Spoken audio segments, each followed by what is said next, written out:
अस्सलाम वालेकुम जी, मैं हूँ जहांगीर बाबर और एक और शो लेके आ गए हैं हम आप लोगों के लिए। ये भी पीएसएल का शो है जैसे कि पीएसएल के वो फराद भाई क्या कहते होते हैं आपको साकिब भाई रुए रवां साकिब शाह साहब हमारे साथ मौजूद हैं और आप समझ गए होंगे एक तो पीएसएल का शो है और ऊपर से ये लाहौर कलंदर्स का शो है।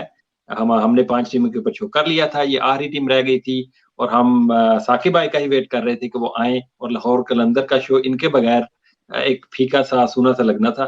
तो पहले तो साकिब भाई को वेलकम करते हैं, शुक्रिया भी अदा करते हैं कि उन्होंने हमारा साथ दिया है और लाहौर कलंदर्स के ऊपर हम इनसे आज बात करेंगे और इनसे जानेंगे कि इनके दुखड़े कैसे रहे पहले कुछ सालों के और ओवर पीएसएल का जो सीज़न 8वां आने वाला है, वो आगे बढ़ता हुआ और पीएसएल एक ब्रांड बनता हुआ इनको कैसे दिखाई दे रहा है। तो अस्सलाम वालेकुम साकिब भाई and welcome to the show. वालेकुम अस्सलाम जहांगीर और अस्सलाम वालेकुम टू एवरीवन। यार बिल्कुल ठीक ठाक और थैंक्स फॉर इनवाइटिंग मी। और पीएसएल तो मैं बताता हूँ, उस दिन मैं हैदर भाई को भी कहता कि पीएसएल एक नशा है, तो any time for the PSL. बाकी लाहौर के जो आप यार इनिशियल जो दुखड़े आप रोने वाली बात कर रहे हो, वो बस क्यों दुखती रग के ऊपर हाथ फेंक रहे हो मतलब जो भी है, जो होना था हमारे साथ वो हो गया है। मगर जो आज मैं आपके सामने बैठा हूँ बेसिकली पीएसएल 3 का वो हॉरिबल ड्राफ्ट था जो लाहौर कलंदर्स ने किया था, जिसके बाद फिर मैंने अपने आप को ट्विटर पे एक्टिवेट किया ताकि मैं पीएसएल 4 में पहले ही आके इतना शोर मचाऊं कि शायद कुछ ठीक हो जाए। मगर फिर जब पीएसएल 4 में भी क्या नाम लेते हैं हमारी टीम जो है इतना अच्छा परफॉर्म नहीं कर सकी, तो फिर मैंने अपना चैनल उससे पहले ही बना लिया हुआ था। फिर एटलीस्ट हमने उसके पोस्ट एनालिसिस कि हम क्यों हारे, इस तरह के काफ़ी शोज़ वग़ैरह किए। अच्छी बात ये है कि मैनेजमेंट तक भी पहुँचे और जब समीन भाई ने मेरा इंटरव्यू किया, एक्चुअल में मेरा और समीन भाई में पहले उन्होंने मेरा इंटरव्यू किया था। उसमें पहले ही क्वेश्चन उन्होंने रेलूकट्टे का डाला और उन्होंने फिर स्टार्ट कर दिया कि आपने ये क्रिटिसाइज़ किया, आपने ये क्रिटिसाइज़ किया, आपने ये क्रिटिसाइज़ किया, ज़रा जवाब दें इन बातों का।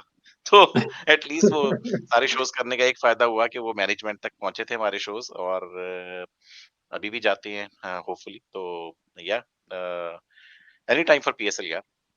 एब्सोल्युटली।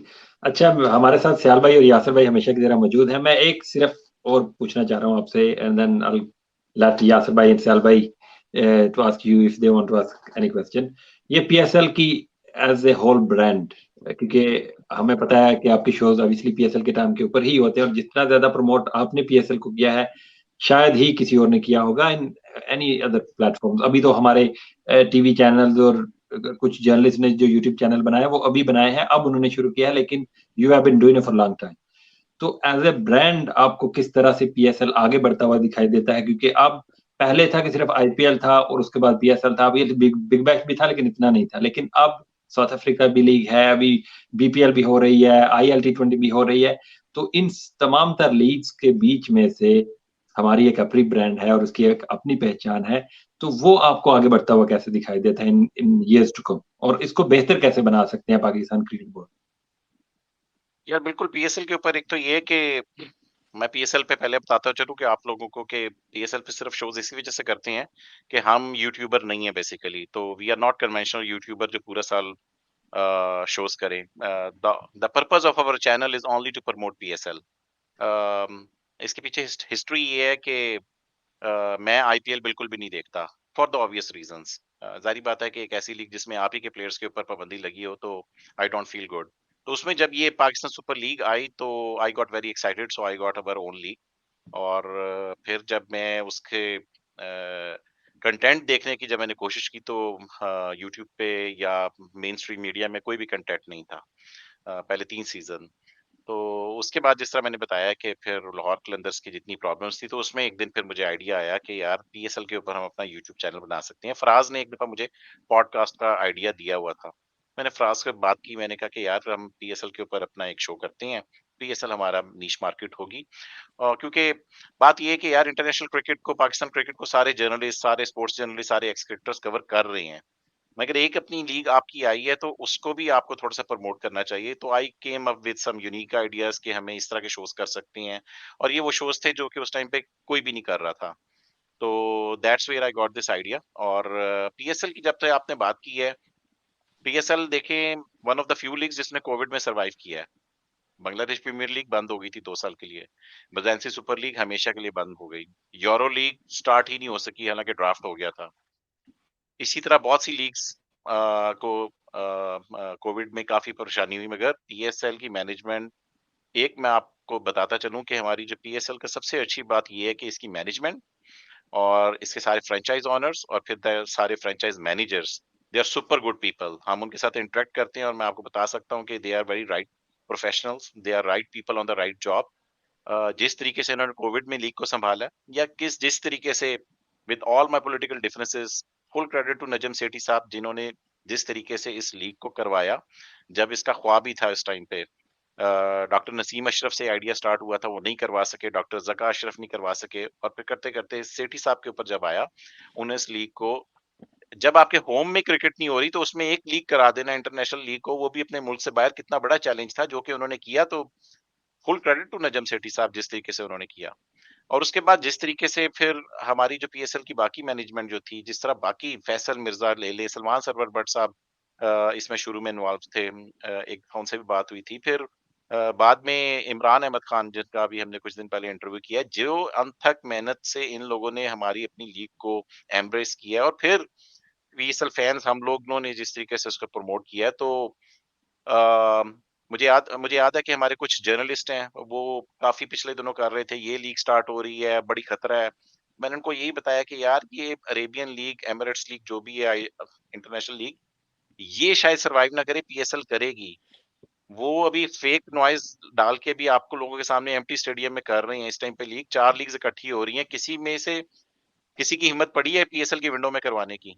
किसी एक की भी, वो 4 लीग्स आपस में कम्पीट कर रही हैं इस टाइम पे, मगर पीएसएल की विंडो में कराने की किसी की हिम्मत नहीं पड़ी। तो इसलिए, क्योंकि PSL is backed by Pakistan के 20 करोड़ अवाम पीछे बैठे हुए हैं। हमारे इस टाइम पे, जो पिछले साल आपने देखा था कि लीग आहिस्ता-आहिस्ता जब मुल्तान में, इवन कराची में वीकेंड्स पे, फिर इन द एंड जो second leg of Lahore Lahore थी, जिस तरीके से वो मैदान सजे थे, तो इस तरह की लीग, इसमें इंटरनेशनल प्लेयर आए, ना आए, कम आइए, सिर्फ आगे की तरफ ही जाएँगे, ज़्यादा अच्छे आना शुरू हो जाएँगे आगे-आगे। तो PSL will survive, it has a very bright future. मेरा ख्याल में एक चीज़ मैं आपको ये भी बता दूँ कि ये जो 10 साल के बाद जो हमारी जो सारी फ्रैंचाइज़ीज़ हैं, जो इनकी बेस प्राइसेज़ थी, मिनिमम भी 25% इन्फ्लेट होंगी। अ, अगर मालिकान ने अपने कॉन्ट्रैक्ट्स 10 साल के बाद रिन्यू करने हुए तो। नहीं तो फिर इसकी मार्केट प्राइस जो होगी उस टाइम पे कम से कम भी डबल होगी, अगर कोई इसको छोड़ेगा, अपनी फ्रैंचाइज़ को। तो it has a very bright future, तो I have no concerns on PSL. Very well sir ji, over to you guys. आप लोग यार, हमारे सियाल भाई तो चलो कराची हेड से हैं, तो वो आज लेफ्ट लोन फील करेंगे, लेकिन यासर भाई तो लाहौरी हैं, कलंदर भी हैं, लाहौर के फैन भी हैं। तो over to you guys, if you want ask any question.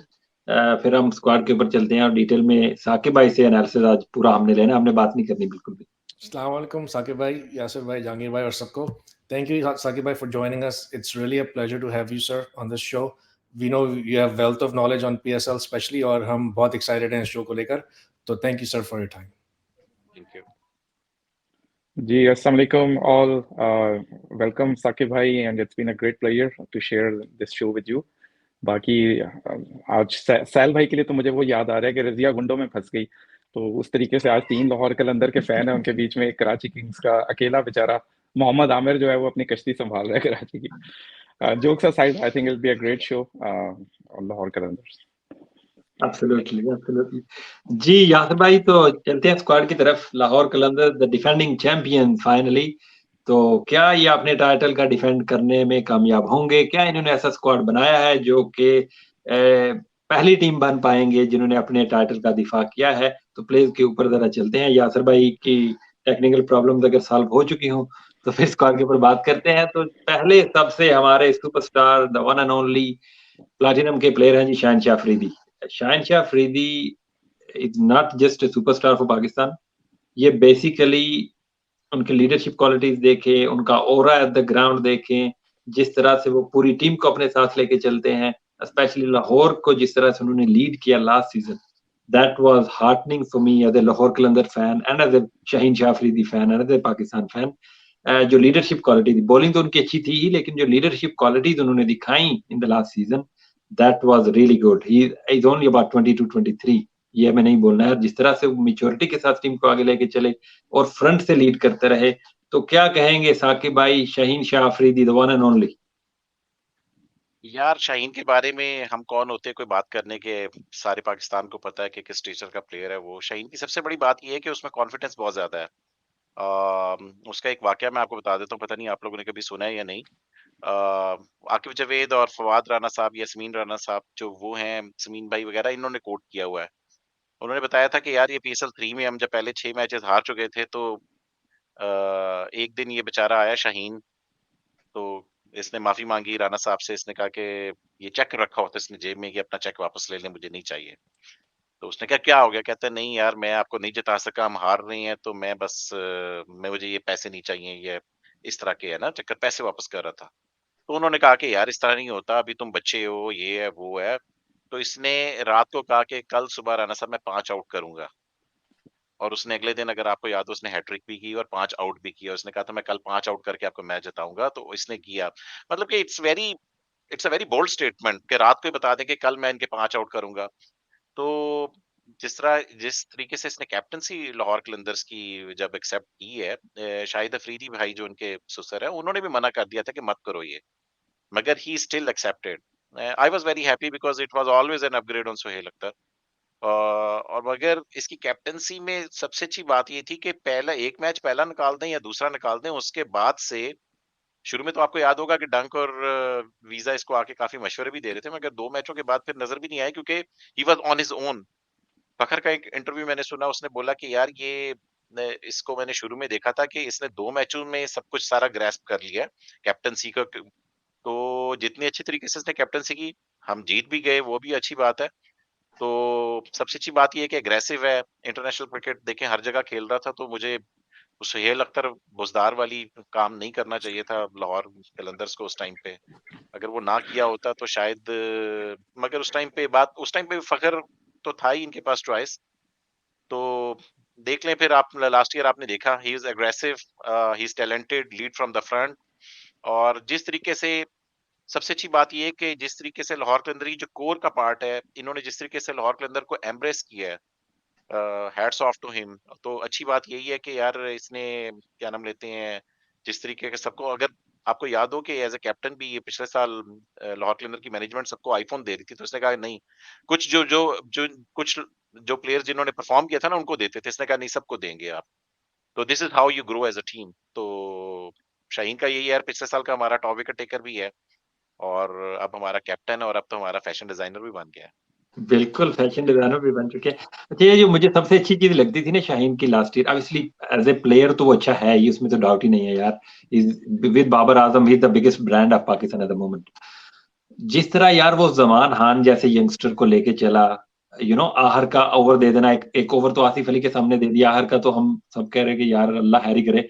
You know arm over his shoulder and the confidence देना ऐसे यंगस्टर्स को। जैसे आपने बोला कि पूरी टीम को यार ऐसे जल करके रखा था। आज मैं वो उसके ऊपर पीसीबी की पॉडकास्ट जो वो रिलीज करते हैं उसके ऊपर भी सुन रहा था आज शाहीन का, तो उसने ये बोला कि यार टीम बॉन्डिंग जो है ना वो बहुत ज्यादा मैटर करती है, और मेरी कोशिश यही थी कि मैं एज ए लीडर इस टीम को यकजा करके रखूं। और एक मैं चीज सिर्फ कहूंगा, अभी फाइनल फिर सियाल भाई की तरफ चलते हैं, वो भी शाहीन के ऊपर कुछ बात करेंगे जरूर, मुझे पता है। यार शाहीन का ना मैं भूल गया, मुझे याद आ जाता है। सियाल भाई आप बात कीजिए, सॉरी।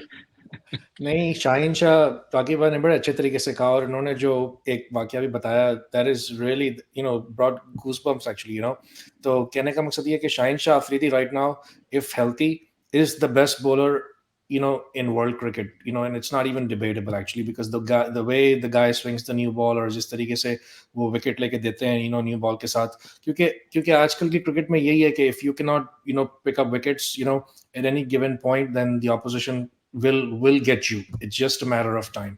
और जिस तरीके से शाहीन शाह ने अपनी डेथ बॉलिंग भी जो है वो इम्प्रूव की है लास्ट 1-1.5 साल के अंदर, तो it speaks for itself. We just want to see him healthy, we just want to see him charging in, and जिस तरीके से उनका स्टैचर है, जिस तरह उनका कॉन्फिडेंस है, साकिब भाई ने भी बताया, तो yeah Shaheen Shah Afridi is by far our best bowler, and may be the best bowler of the world right now. Absolutely जी। अच्छा, मुझे याद आ गया, मैं ये कह रहा था कि अगर देखे ना मुल्तान सुल्तान या इस्लामाबाद यूनाइटेड, वो बेसिकली दोनों ही डेटा ड्रिवन टीमें हैं, और बाहर से इशारे उनके कप्तानों को मिल रहे होते हैं जो भी करना है। लाहौर कलंदर्स ना अभी भी कहीं ना कहीं एक ट्रेडिशनल टीम है, जो कि एक old fashion kind of cricket खेलती है इन ए सेंस की कप्तानी के मैटर में, कि कप्तान के ऊपर सारा कुछ है, उसी ने ग्राउंड में जो कुछ करना है करना है। तो उस वजह से ना जब एक कप्तान के पास पूरी फ्रीडम हो, उसने हर डिसीजन लेना है अपने ज़हन के मुताबिक जो उसको बेहतर लगता है, तो उन सारी चीज़ों में ना मुझे लगता था कि यार पता नहीं क्यों लोग मैं बायस हो रहा हूँ या जो भी है, मुझे अभी तक समझ नहीं आता कि क्यों शादाब को इतना प्रमोट लोग करते हैं कि पाकिस्तान का कैप्टन बन जाए। जो लीडरशिप स्किल्स एक सीजन में शाहिन शाह अफरीदी ने दिखा दी है ना यार, I have not seen these kind of skills and mindset and attitude किसी और कप्तान में मैंने नहीं देखा है, क्योंकि बाकी सारे कप्तानों को आधी कप्तानी बाहर से हमारे वो जो एनालिस्ट बैठे होते हैं वो कर रहे होते हैं, लेकिन ये पूरी कप्तानी अपने दम के ऊपर इसने अपने जहन के साथ की इन द ग्राउंड, इसलिए आई rate example Shaheen Shah Afridi very highly. Jahangir एक एग्जांपल दे देता हूँ आपको उसकी मैं। डेटा ड्रिवन टीम्स क्या कहती हैं कि आजम खान आएगा तो स्पिनर हटा दो, नहीं तो वो उसने वही हाल करेगा जो शाहिद अफरीदी का उसने किया पिछले साल, राइट? हम्म, आजम खान आया है तो इसने दोनों एंड से स्पिनर लगा दिए। एक एंड से लगाया इसने राशिद खान, दूसरे एंड से कामरान गुलाम को लगा दिया। 4 ओवर इसने लगवाए और चौथे ओवर में आउट हो गया और एक भी छक्का, कोई एक उससे हिट नहीं लगी उससे। तो this is the difference between data driven captaincy and the captain on ground, जो गट फीलिंग से जा रहा है, जिसको पता है कि यार हम इस टाइम पे इस्लामाबाद के ऊपर चढ़े हुए हैं, ये आएगा, ये प्रेशर में खेलेगा इस टाइम पे, तो इससे बेहतर मैं अपना टॉप। तो इसने दूसरे एंड से आई वाज सरप्राइज कि तो अभी मुझे मुझे डर था इसने अभी कामरान गुलाम को छक्के लगाने शुरू कर देने, मगर 2 ओवर कामरान गुलाम ने उसके ऊपर किए, दूसरे और राशिद खान के दूसरे ओवर में आउट हो गया वो। एब्सोल्युटली जी। यासिर भाई would you like to add anything? आप खामोशी से ना बैठें, आप बहुत बड़े लाहौर कलंदर के फैन हैं, तो आप क्यों खामोशी से बैठे हैं यार? ये मैं एंजॉय कर रहा हूँ आप लोगों की बातें और आप लोगों ने कवर किया है। के भी बता एग्जाम्पल दी तो अभी रिसेंटली मेरा हालत कुछ महीने पहले मैं उसका वो एक इंटरव्यू पढ़ रहा था कहीं पे, तो उसमें वो यही बता रहा था कि जमान खान जो है वो बेचारा काफी पुअर फैमिली से बिलोंग कर रहा था, तो उसके पास रहने को घर भी नहीं था। तो he made a special request to the team management कि उसके लिए रहने का घर मतलब प्रोवाइड करें। तो मतलब द आइडिया इज कि he is not a team player, वो मतलब अपनी टीम की टेक केयर कर रहा है आउटसाइड द फील्ड भी also, and what ever the problems they have. But bowling में जिस तरह हम लोग सब देख रहे हैं कि और मुझे तो फिर वो ये T20 का वर्ल्ड कप का फाइनल याद आ जाता है कि had he not been unfit और जो उसने डाइव मारी थी तो मे भी शायद हम इस वक्त ट्रॉफी शाइन कर रहे होते बैठे। मतलब इवन दो कि Pakistan didn't have enough runs but still Pakistani bowlers उनको गेम में ले आए थे और उसके जो 2 ओवर्स थे वो बहुत क्रूशल थे। बट एनीवेज आई थिंक जिस तरीके से आप लोगों ने भी बात की और जिस तरीके से उसने टीम को लीड किया last year, I think it was phenomenal. And मुझे सिर्फ इस सीजन में यही कंसर्न है कि अगर वो पूरी तरह फिट है कि नहीं है, क्योंकि वो टीम को लीड कर सकता है या नहीं कर सकता। अगर वो पूरे मैचेस खेलता है तो I think Lahore Qalandar has a great chance also. जी बिल्कुल, इतनी तारीफें बहुत हैं, बुरी नजर भी लग सकती है, तो कोई टीका विका अपना साकिब भाई पैगाम पे चाहिए कि लगा दीजिएगा शहनशाह अफरीदी को, क्योंकि उस सीजन के बस बाद उन्हें जो कहें नजर लगी है पीएसएल के बेचारे बाद शादी रखें ना, अपनी शादी पीएसएल के बाद रखें, फिर मेरा ख्याल ठीक इस रहेगा। हाँ कल इस है, वाले बात में शादी तो रखें। कल है, निकाह है कल, सॉरी निकाह है ना। कल अच्छा कल हो रहा है, चले मुबारक हो जी शहनशाह अफरीदी को।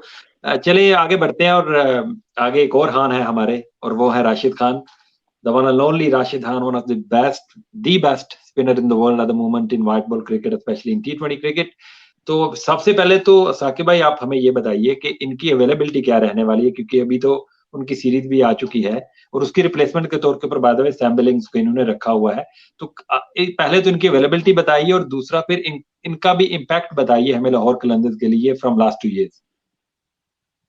यार इसका ये कि हो सकता है 2 या 3 मैचेस के लिए अवेलेबल नहीं होंगे। जो अफगानिस्तान के जितने भी प्लेयर्स हैं वो 2 या 3 मैचेस के लिए अवेलेबल नहीं है, सारे प्लेयर्स ही।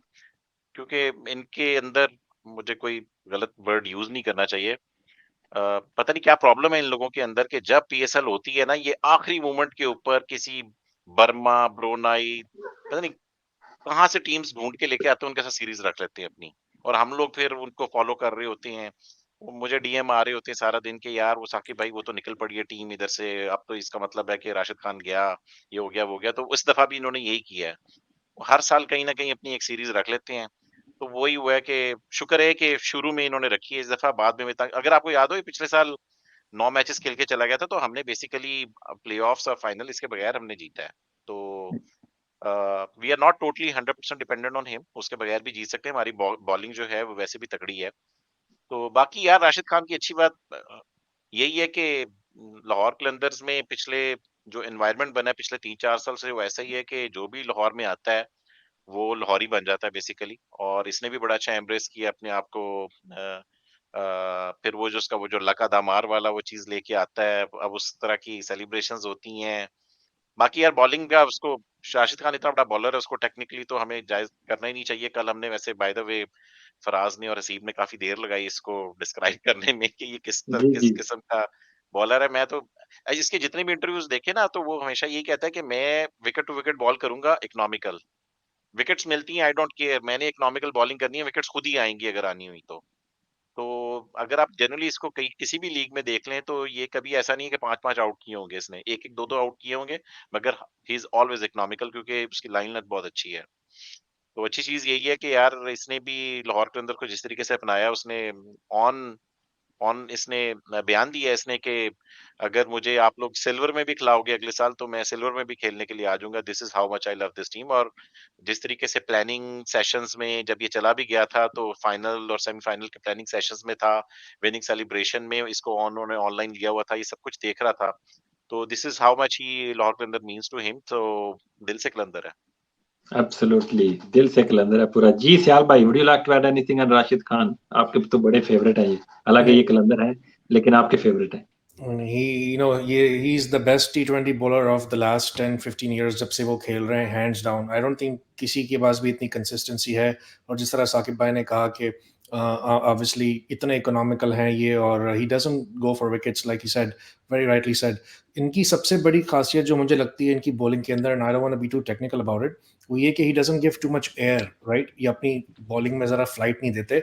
और नॉर्मली लेग स्पिनर्स को जो है वो बैट्समैन को डिसीव करने के लिए फ्लाइट की ज़रूरत होती है, लेकिन ये फ्लाइट दिए बगैर ही जो है वो इतनी अच्छी लेंथ पे और लाइन पे बॉलिंग करते हैं कि you can not gate underneath him. What do I mean by that, कि आपको जो है वो हिट मारने के लिए बॉल के नीचे जाके उसको ऊपर से लिफ्ट करना पड़ता है, ये आपको मौका नहीं देते because he doesn't give too much air and still he has a great googly, he has got a great flipper, और ऑब्वियसली लेग स्पिनर भी इनका बहुत ही अच्छा है। तो I think that is the best trait of Rashid Khan कि he can deceive batsmen without giving any flight or much flight actually, whereas the other spinners do rely on it, और अगर वो अपने लेंथ मिस करते हैं तो या तो फिर हाफ वॉली बनती है या फिर कभी हाफ ट्रैकर भी होती है if they pull their length back. So I think without going in too much detail, I think he's the best bowler of our generation in T20 cricket. He's played all around the world in leagues, international, what have you, and I don't even remember anybody dominating him for an extended period of time. So Rashid Khan, नाम ही काफी है। जी यासिर भाई, over to you. Rashid के बारे में अगर आप कुछ ऐड करना चाहते तो करें, और फिर हमें अगला प्लेयर जो है ना वो आप ही बताएंगे, उसका इंट्रोडक्शन आप करेंगे, हालांकि वो मेरा फेवरेट प्लेयर है।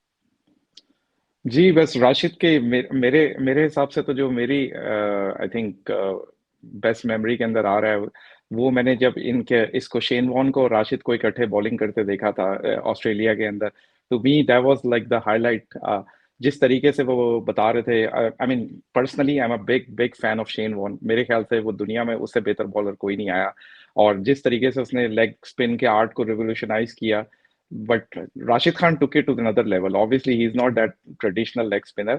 और अभी माशाल्लाह वो मुझे 15 साल हो गए हैं उसको देखते हुए, और अभी वो 24 साल का ही है, तो 500 विकेट भी लेनी है उसने।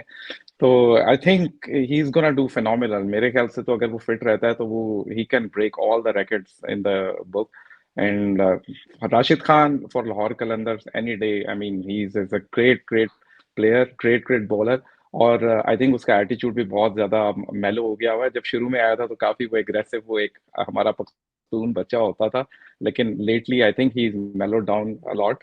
और I mean he looks like a true gentleman. Absolutely.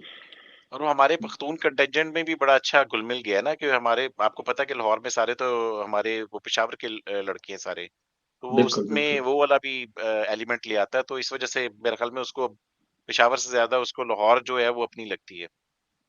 नहीं नहीं, सही, एक ट्रू चैंपियन है यार, उसको हारना पसंद ही नहीं है, वो जीतना सिर्फ चाहता है। और सबसे अच्छी चीज किसी भी प्लेयर की ये रहती है, जैसे विराट कोहली है या बेन स्टोक्स है ना, वो वाला एटीट्यूड इसमें भी है कि मैंने हारना नहीं है, मैंने जीतने के लिए जाना है। तो ये बहुत ज्यादा यार मैटर जीतना करता है। तो यार सब चाहते हैं, ये क्या बात है? सब जीतने मतलब के लिए नहीं हम भी जाते वैसे हैं। वो लाहौर के अंदर हम भी जीतना चाहते थे, हम कभी जीते नहीं और बात।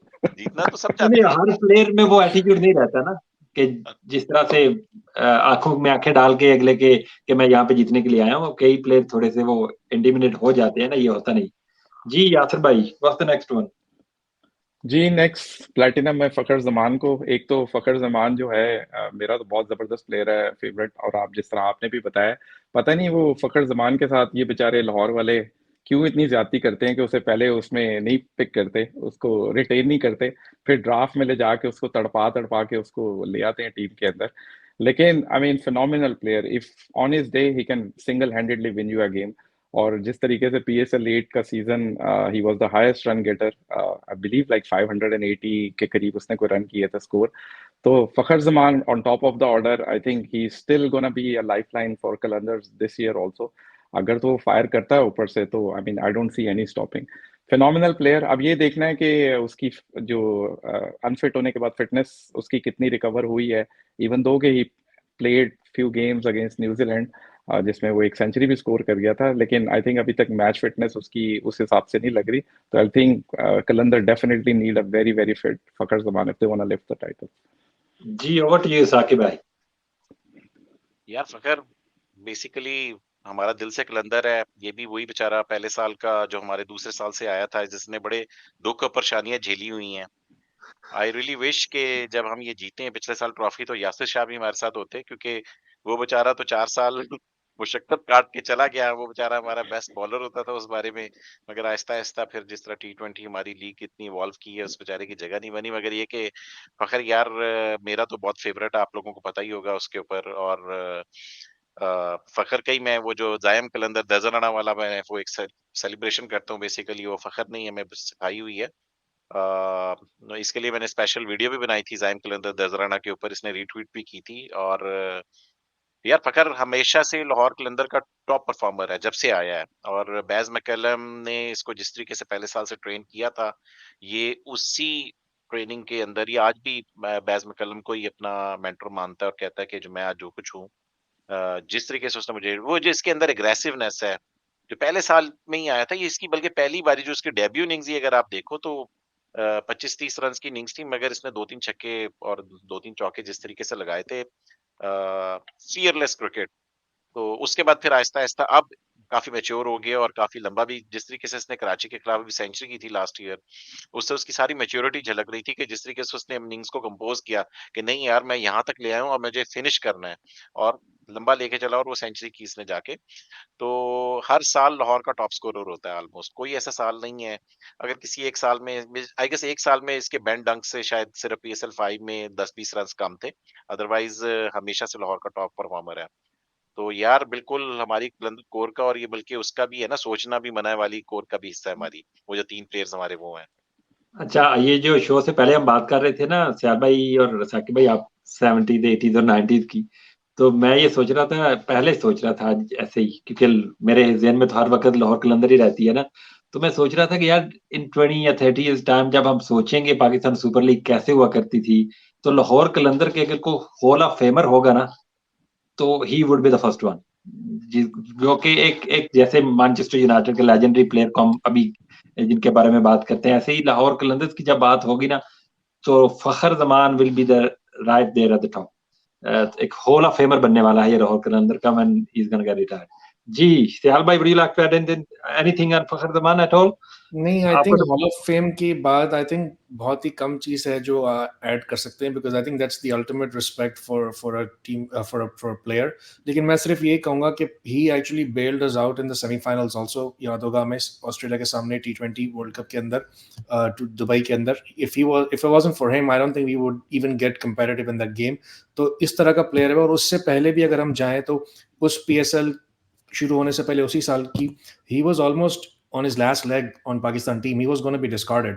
लेकिन फिर जिस तरीके से उन्होंने परसिवरेंस किया, और he basically has carried Lahore Qalandars. Harry Brook का तो सिर्फ लास्ट ईयर ही आई थिंक बहुत अच्छा पीएसएल गया था, लेकिन मोर और लेस जिस तरह साकिब भाई ने भी कहा कि he is the guy that's one constant in Lahore's lineup, and he is, like you said, the true Kalandar and first ballot Hall of Famer for me. Absolutely, absolutely. जी, ऐसा हॉल ऑफ फेमर जिसको हम pick ही नहीं करते पहली turn के अंदर। नहीं, वो यार तो उसके दूसरों पीछे को। यासिर भाई, जी उसके जी पीछे अगर स्टोरी आप सुनना चाहते हैं तो मैं बता सकता हूँ आपको। जी जी, प्लीज। जो पीएसएल 5 में जो हुआ था बेसिकली, पीएसएल 6 में, सॉरी, पीएसएल 6 में जेन्युइन इसको कहीं और से अप्रोच किया गया था। और किसी ने इसको कन्विंस कर लिया कि तुम ठीक है फिर तो हमारे पास आ जाओ, तो इसने जल्दी से ट्वीट भी कर दी थी। फिर हम कलंदर फैंस ने इतना प्रेशर डाला कि फिर क्या नाम लेते हैं, इसको वापस आना ही पड़ा। वो तो वहाँ पर ये वाक़ई जाना चाह रहा था ये। बाकी जो पिछले 2 साल हैं वो तो एक्चुअल में चूँकि हमारी वो ड्रॉ में हमेशा पहली बारी हमारी निकल आती है, हालाँकि हमें चाहिए भी नहीं होती। उसके ऊपर भी बढ़िया होता है कि यार हमेशा आप ही की क्यों निकल आती है। हालाँकि जो पहली होती है ना प्लैटिनम की पहली, वो हाथों से पर्चियाँ डाल के निकालते हैं जिसमें 6 के 6 रिप्रेजेंटेटिव बाकी टीम्स के बैठे होते हैं। उसमें 2 नंबरी नहीं हो सकती, मगर वो दोनों दफ़ा हमारी निकल आई, मगर हमें चाहिए भी नहीं थी वो। मगर जब निकल ही आई है तो फिर हमने अहमद दानियाल को रिटेन कर लिया और इसको थोड़ा-सा ड्राफ्ट को मज़ेदार करने के लिए ना, हमने उसको रिलीज़ कर दिया कि चलो हम पहली दफ़ा में ले लेंगे, थोड़ी-सी एक्साइटमेंट तो हो, तो इस तरह हम 9 रिटेन कर लेते हैं। तो उस क्योंकि आपको पता है कि आप ड्राफ्ट की पहली पिक में फ़खर को जाने दें प्लैटिनम की पहली बारी में, तो फ़खर को हम दोबारा रिटेन कर लेंगे। तो इस तरह हम 9 रिटेंशंस आपकी टेक्निकली 9 हो जाती हैं। तो कोइंसिडेंटली जो पिछले चूँकि 2 सालों में हमारी पहली बारी आ गई, तो वो बस अब मज़ा लेने के लिए करना शुरू कर दिया। तो साकिब भाई जब ना पहली बारी हुई तो फिर हम क्या करेंगे? नहीं, फिर रिलीज़ ही नहीं ना करेंगे। किसी को तो करना पड़ेगा ना फिर तीनों में। मजे नहीं लेंगे ना। अभी तो हारिस को भी डायमंड नहीं, में नहीं। करके वो ले लेते। नहीं, नहीं, अच्छा, वो तो ये इस दफ़ा 3 भी हम कर इसको सकते कर हैं सकते रिटेन? थे। जहांगीर हम इस दफ़ा भी प्लैटिनम की छोड़ी थी, एम्प्टी रखी थी, तो इसको ड्राफ्ट में जाने दिया ताकि रख कर लें। नहीं तो हम इसको रिटेन भी इसको रिटेन करके कामरान गुलाम को नहीं करते। पिछले अच्छा, साल अच्छा। अहमद दानियाल या सोहेल अख्तर को रिटेन नहीं करते और इसको रिटेन कर लेते। अहमद दानियाल और सोहेल अख्तर को किसने लेना था? तो वो बिल्कुल इस लाहौर के अलावा कोई ना लेता। हाँ, तो मेलबर्न फिर वही ना, स्टार्स वो तो लेती है अहमद बिल्कुल दानियल को। हाँ, मेलबर्न स्टार ले सकती थी। मगर ये कि इधर किसी ने नहीं, इधर तो यार अभी आपके जो टी20 का टॉप परफॉर्मर हमारा वो जो है आगा फरहान, अभी उसको किसी ने नहीं लिया। पाकिस्तान जूनियर लीग का जो प्लेयर था बासित अली, जिसके इतनी मशहूरी मुझे ये था वो हाथों हाथ जाएगा, उसको किसी ने नहीं लिया। तो वो ड्राफ्ट के डिफरेंट डायनामिक्स होते हैं, उसमें बड़े-बड़े प्लेयर कई दफा अनसोल्ड रह जाते हैं। बिल्कुल सही कह रहे हैं। जी, चलिए प्लैटिनम की तो हमारे हो गई तीनों प्लेयर्स द सुपरस्टार्स और अब डायमंड की तरफ बढ़ते हैं और जो पहला हीरा है जी आपका, वो हैं जी हमारे हारिस रऊफ। एक ट्रू कलंदर कलंदर ब्रांड का ये बेसिकली एक प्रोडक्शन है। क्योंकि कलंदर्स ने इनको उठाया टैलेंट हंट में, फिर उन्होंने ही बनाया, उन्होंने ही खिलाया और इसने पीछे मुड़ के नहीं देखा। जहाँ-जहाँ खेला है पाकिस्तान का भी और लाहौर कलंदर का भी नाम रोशन करता जा रहा है। तो क्या कहेंगे साकिब भाई, कितना इम्पोर्टेंट है हारिस रऊफ का फॉर्म में होना? अभी रिसेंटली अच्छी फॉर्म नहीं है, तो मैं मुझे थोड़ी-सी फ़िक्र है, लेकिन आप क्या कहेंगे कि हारिस एक तो उनकी उनकी कंट्रीब्यूशन ओवर द ईयर्स और गोइंग फॉरवर्ड उनकी फॉर्म को लेके या फिटनेस वगैरह को लेके, शादी भी हो चुकी है। हमारे यासिर भाई हमेशा कहते हैं कि जब हमारे बॉलर की शादी हो जाती है ना, तो थोड़ी-सी फॉर्म उनकी चली जाती है, तो what would you like to say on that? यार हारिस रऊफ के एक्चुअल में कलंदर के पहले जो 5-6 प्लेयर्स होती है ना, ये वो वाले दिल से वाले कलंदर है, ट्रू कलंदर्स जो है बेसिकली। तो ये भी वही है अनदर वन।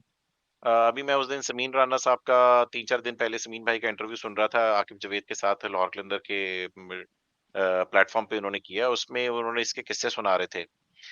एक एक तो मैं उससे पहले आपको ये भी बता दूं कि अगर आप देखो ना, जब हमने इस्लामाबाद को इस दफा हमने प्ले ऑफ हराया, सेकंड प्ले ऑफ, तो उसके बाद जिस तरीके से विक्ट्री लैप में ये अपनी शर्ट पे कलंदर्स के लोगों को चूम रहा था, तो that tells how much Lahore means to him.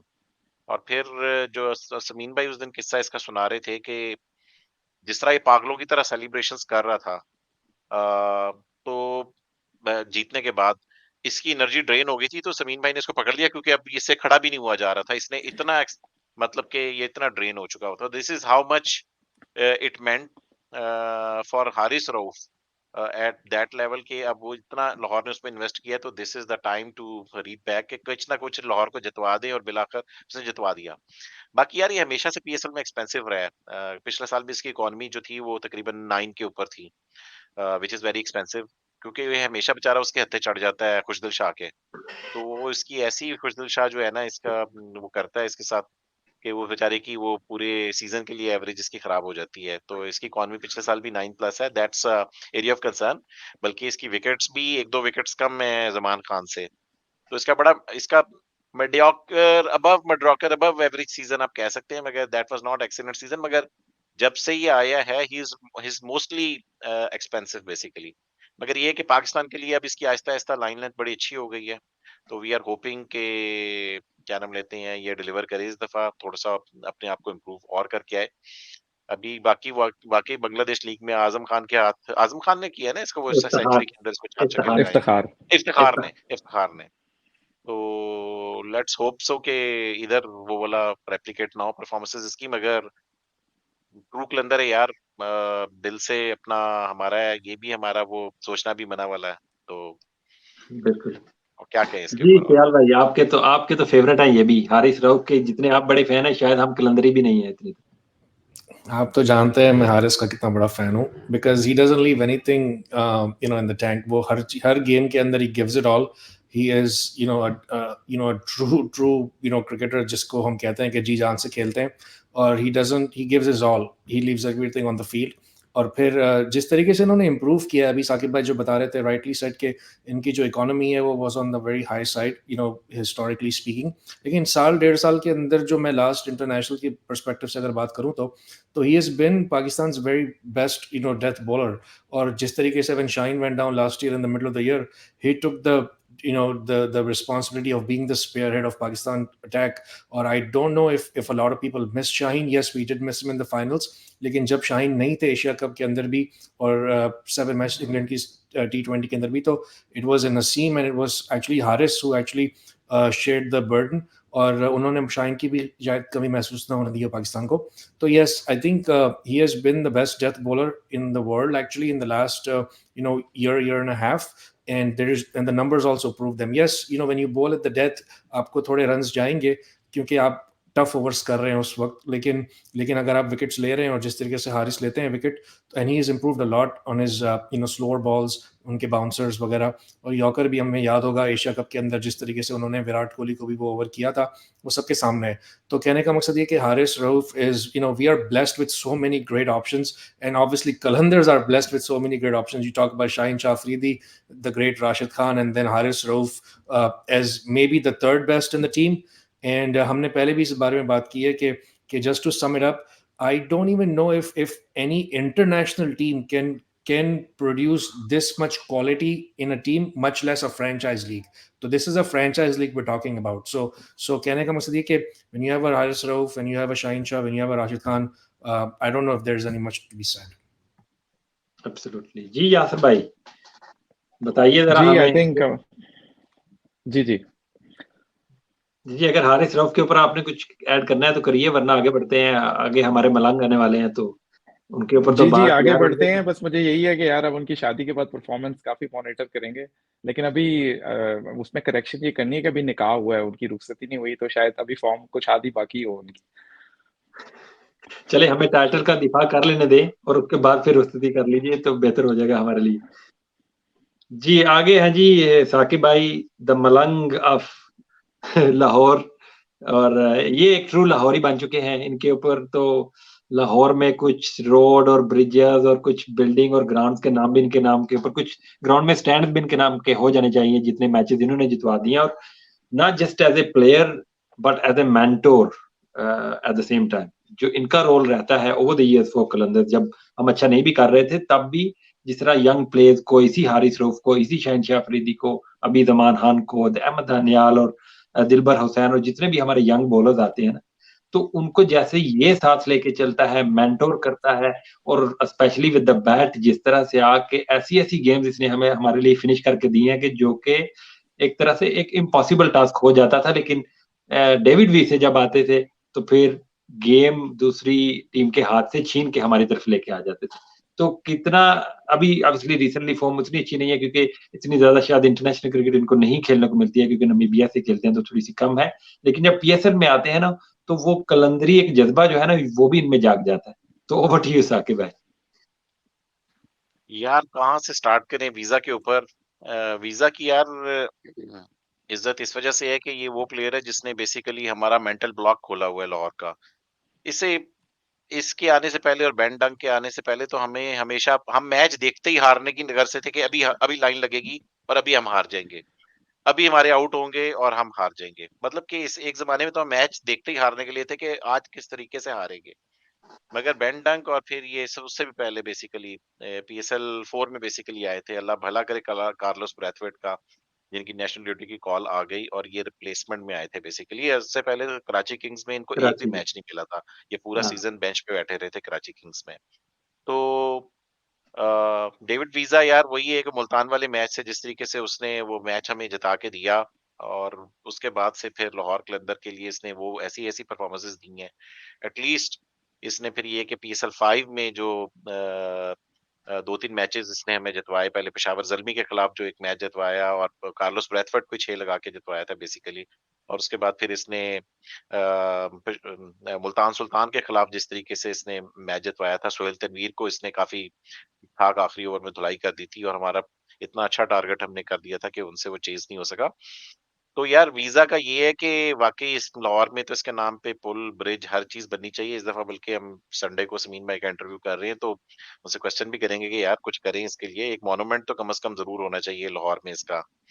तो यार बिल्कुल आपने सही कहा कि हमारे लीडरशिप ग्रुप का भी हिस्सा है, मेंटर भी है, कप्तानी के लिए भी काफ़ी असिस्टेंस करता है। और समीन भाई से जब मैंने पीएसएल 4 के बाद पीएसएल 5 में इंटरव्यू किया था कि आपने इसको डायमंड में रिटेन कर लिया, बल्कि वो मज़े की बात है उन्होंने शो हमारा कहीं देखा ही हुआ था। उन्होंने कहा कि यू आर नॉट हैप्पी कि जब हमने इसको डायमंड में रिटेन किया है, क्योंकि हमने अपने शो में थोड़ा-सा किया हुआ था। क्योंकि एक ही परफॉर्मेंस मुल्तान के खिलाफ थी तो मुझे ये था कि इसको ड्राफ्ट में छोड़ देते तो गोल्ड में आपकी पहली बारी थी, शायद गोल्ड में आप पिक कर लेते, तो दैट्स व्हाई चांस लेना चाहिए था। मगर उन्होंने कहा कि नहीं यार, इसको डायमंड में हमने रिटेन इस वजह से किया था कि जो मेंटरशिप ये और जिस तरह वो ड्रेसिंग रूम को लेके चलता है और लोगों को जिस तरह गाइड करता है, तो ड्रेसिंग रूम के लिए इतना इंपॉर्टेंट प्लेयर है ये यंगस्टर्स के लिए कि इस तरह के प्लेयर्स को मैं ड्राफ्ट में जाने ही नहीं दे सकता। और अगर आपने ये देखा हो कि इसने जब वो मुल्तान के खिलाफ वो मैच हमें जितवाया था लाहौर कलंदर्स को, इसने वो पिक्चर मेरे ख्याल में 2 या 3 साल चेंज नहीं की अपनी ट्विटर प्रोफाइल के ऊपर, और वो जब अब चेंज किए जब वो नमीबिया में की नेशनल टीम में सिलेक्ट हुआ है, तो फिर उसने वो नमीबियन एक पिक्चर लगा दी थी। अदरवाइज इसने लाहौर कलंदर की 2-3 साल ट्विटर पे प्रोफाइल पिक्चर वही रखी थी। बाकी अभी इसका कल परसों मेरे ख्याल में आज ही इंटरव्यू इसका एक पूरा लाहौर कलंदर ने आज इसका लगाया है और उसने बताया है कि लाहौर कलंदर से मेरा कैरियर टोटली डिफरेंट हो गया है। वो जो लाहौर कलंदर से इसका सीजन अच्छे गए 1-2, उसके बाद पूरी दुनिया में कहता है उसके बाद मुझे गिग्स मिली हैं, पूरी दुनिया की लीग्स मुझे उसके बाद मिलना शुरू हुई हैं, क्योंकि मेरी परफॉर्मेंस बहुत एनहांस हुई है लाहौर कलंदर्स में आके। तो यार हमें मुझे इसी वजह से अच्छा लगता है कि इसने हमारा मेंटल ब्लॉक खोला हुआ है कि हम भी जीत सकते हैं। Over to you guys. Very well sir Saqib भाई, बिल्कुल ऐसे ही है। आइस ब्रेकर जो था ना वो डेविड वीसे ही था हमारे लिए। और बिल्कुल अगर अगर फखरजमान हॉल ऑफ फेमर है ना, तो ये भी पीछे नहीं है, ये भी हॉल ऑफ फेमर बनेंगे 20 ईयर डाउन द टाइम। जब हम सोचेंगे, जब ऐसे ही हम एक शो करेंगे उसमें बात करेंगे कि हॉल ऑफ फेमर कौन है, तो David Wiese would be right up there as well. तो जी यासिर भाई, आगे बढ़ते हैं। अगला प्लेयर कौन सा है हमारा डायमंड? जी, अगला आप सबका फेवरेट हुसैन तलत इस्लामाबाद यूनाइटेड की तरफ से खेलते रहे हैं पहले और अब लाहौर कलंदर्स का पार्ट बन रहे हैं डायमंड कैटेगरी में। तो very handy allrounder cricketer. Pace पे थोड़ा से उनके क्वेश्चंस होते हैं मुझे, क्योंकि वो कहने को मीडियम फास्ट बॉलर है लेकिन उनकी बॉल मुश्किल से ही पहुंचती है दूसरे एंड तक। लेकिन I mean on the lighter, that was on the lighter note. ये है कि जिस तरीके से इनको एक्सपोजर मिला था स्टार्ट के अंदर जब पीएसएल स्टार्ट हुई थी, तो I think he was the one जो कि फौरन ही आसिफ अली के साथ ये दोनों पाकिस्तानी टीम में भी जगह बना ली थी इन्होंने, क्योंकि we had such a deficit of good allrounder. लेकिन उस तरीके से एक्सपेक्टेशन पार्टी अच्छी परफॉर्मेंस रही है, इवन दो के कोई बहुत प्लेयर नहीं थे वहां पे। Again a utility allrounder cricketer, तो let's see how many games he will get, but I think he can B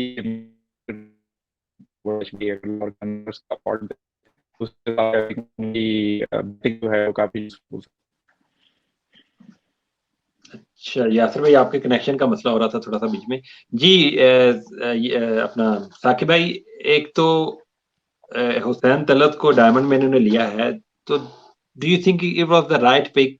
क्योंकि हमारे पास ऑलरेडी थे, जैसे कि अब्दुल्ला शफीक भी हैं, फिर कामरान गुलाम भी हैं, और फिर जिस तरह से हमारे पास मिडल ओवर में उस तरह से पावर की थोड़ी सी कमी लगती है ओवरऑल अगर स्क्वाड को देखें। अभी तो चलो सैम बिलिंग्स वगैरह आ गए हैं। तो do you really think that was the right pick इसको डायमंड में उठाना? जैसे सोहेब मकसूद फॉर एग्जांपल, वो भी उनका ऑप्शन था, वो सिल्वर तक भी हमारे पास आ सकते थे, या ऐसा कुछ powerful player don't you think हमें चाहिए था उन नंबर्स के लिए एक ही तरह के 3-4 प्लेयर हमने इकट्ठे कर लिए? यार एक तो हुसैन तलत के ऊपर आई am very happy, he was one of the player basically I really wanted कि लाहौर कलंदर्स में आए।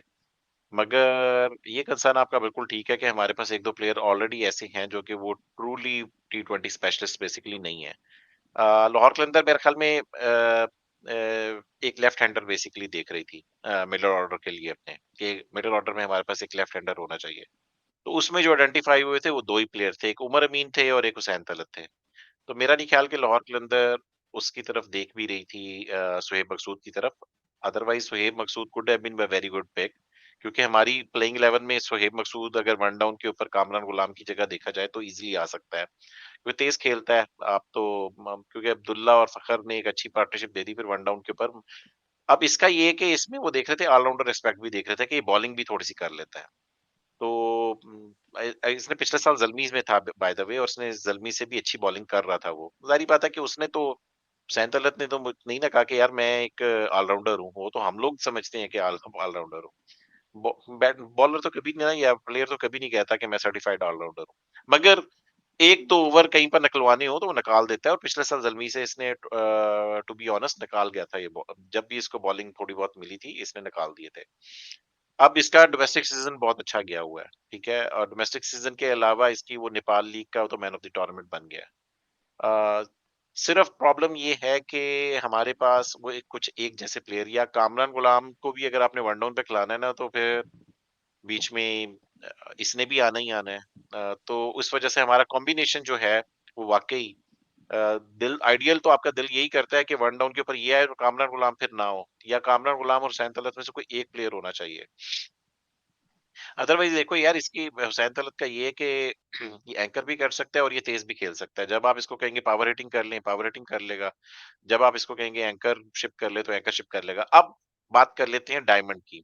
वाइल्ड कार्ड हुआ, आपको पता है कि गोल्ड में थे, हमने वाइल्ड कार्ड किया।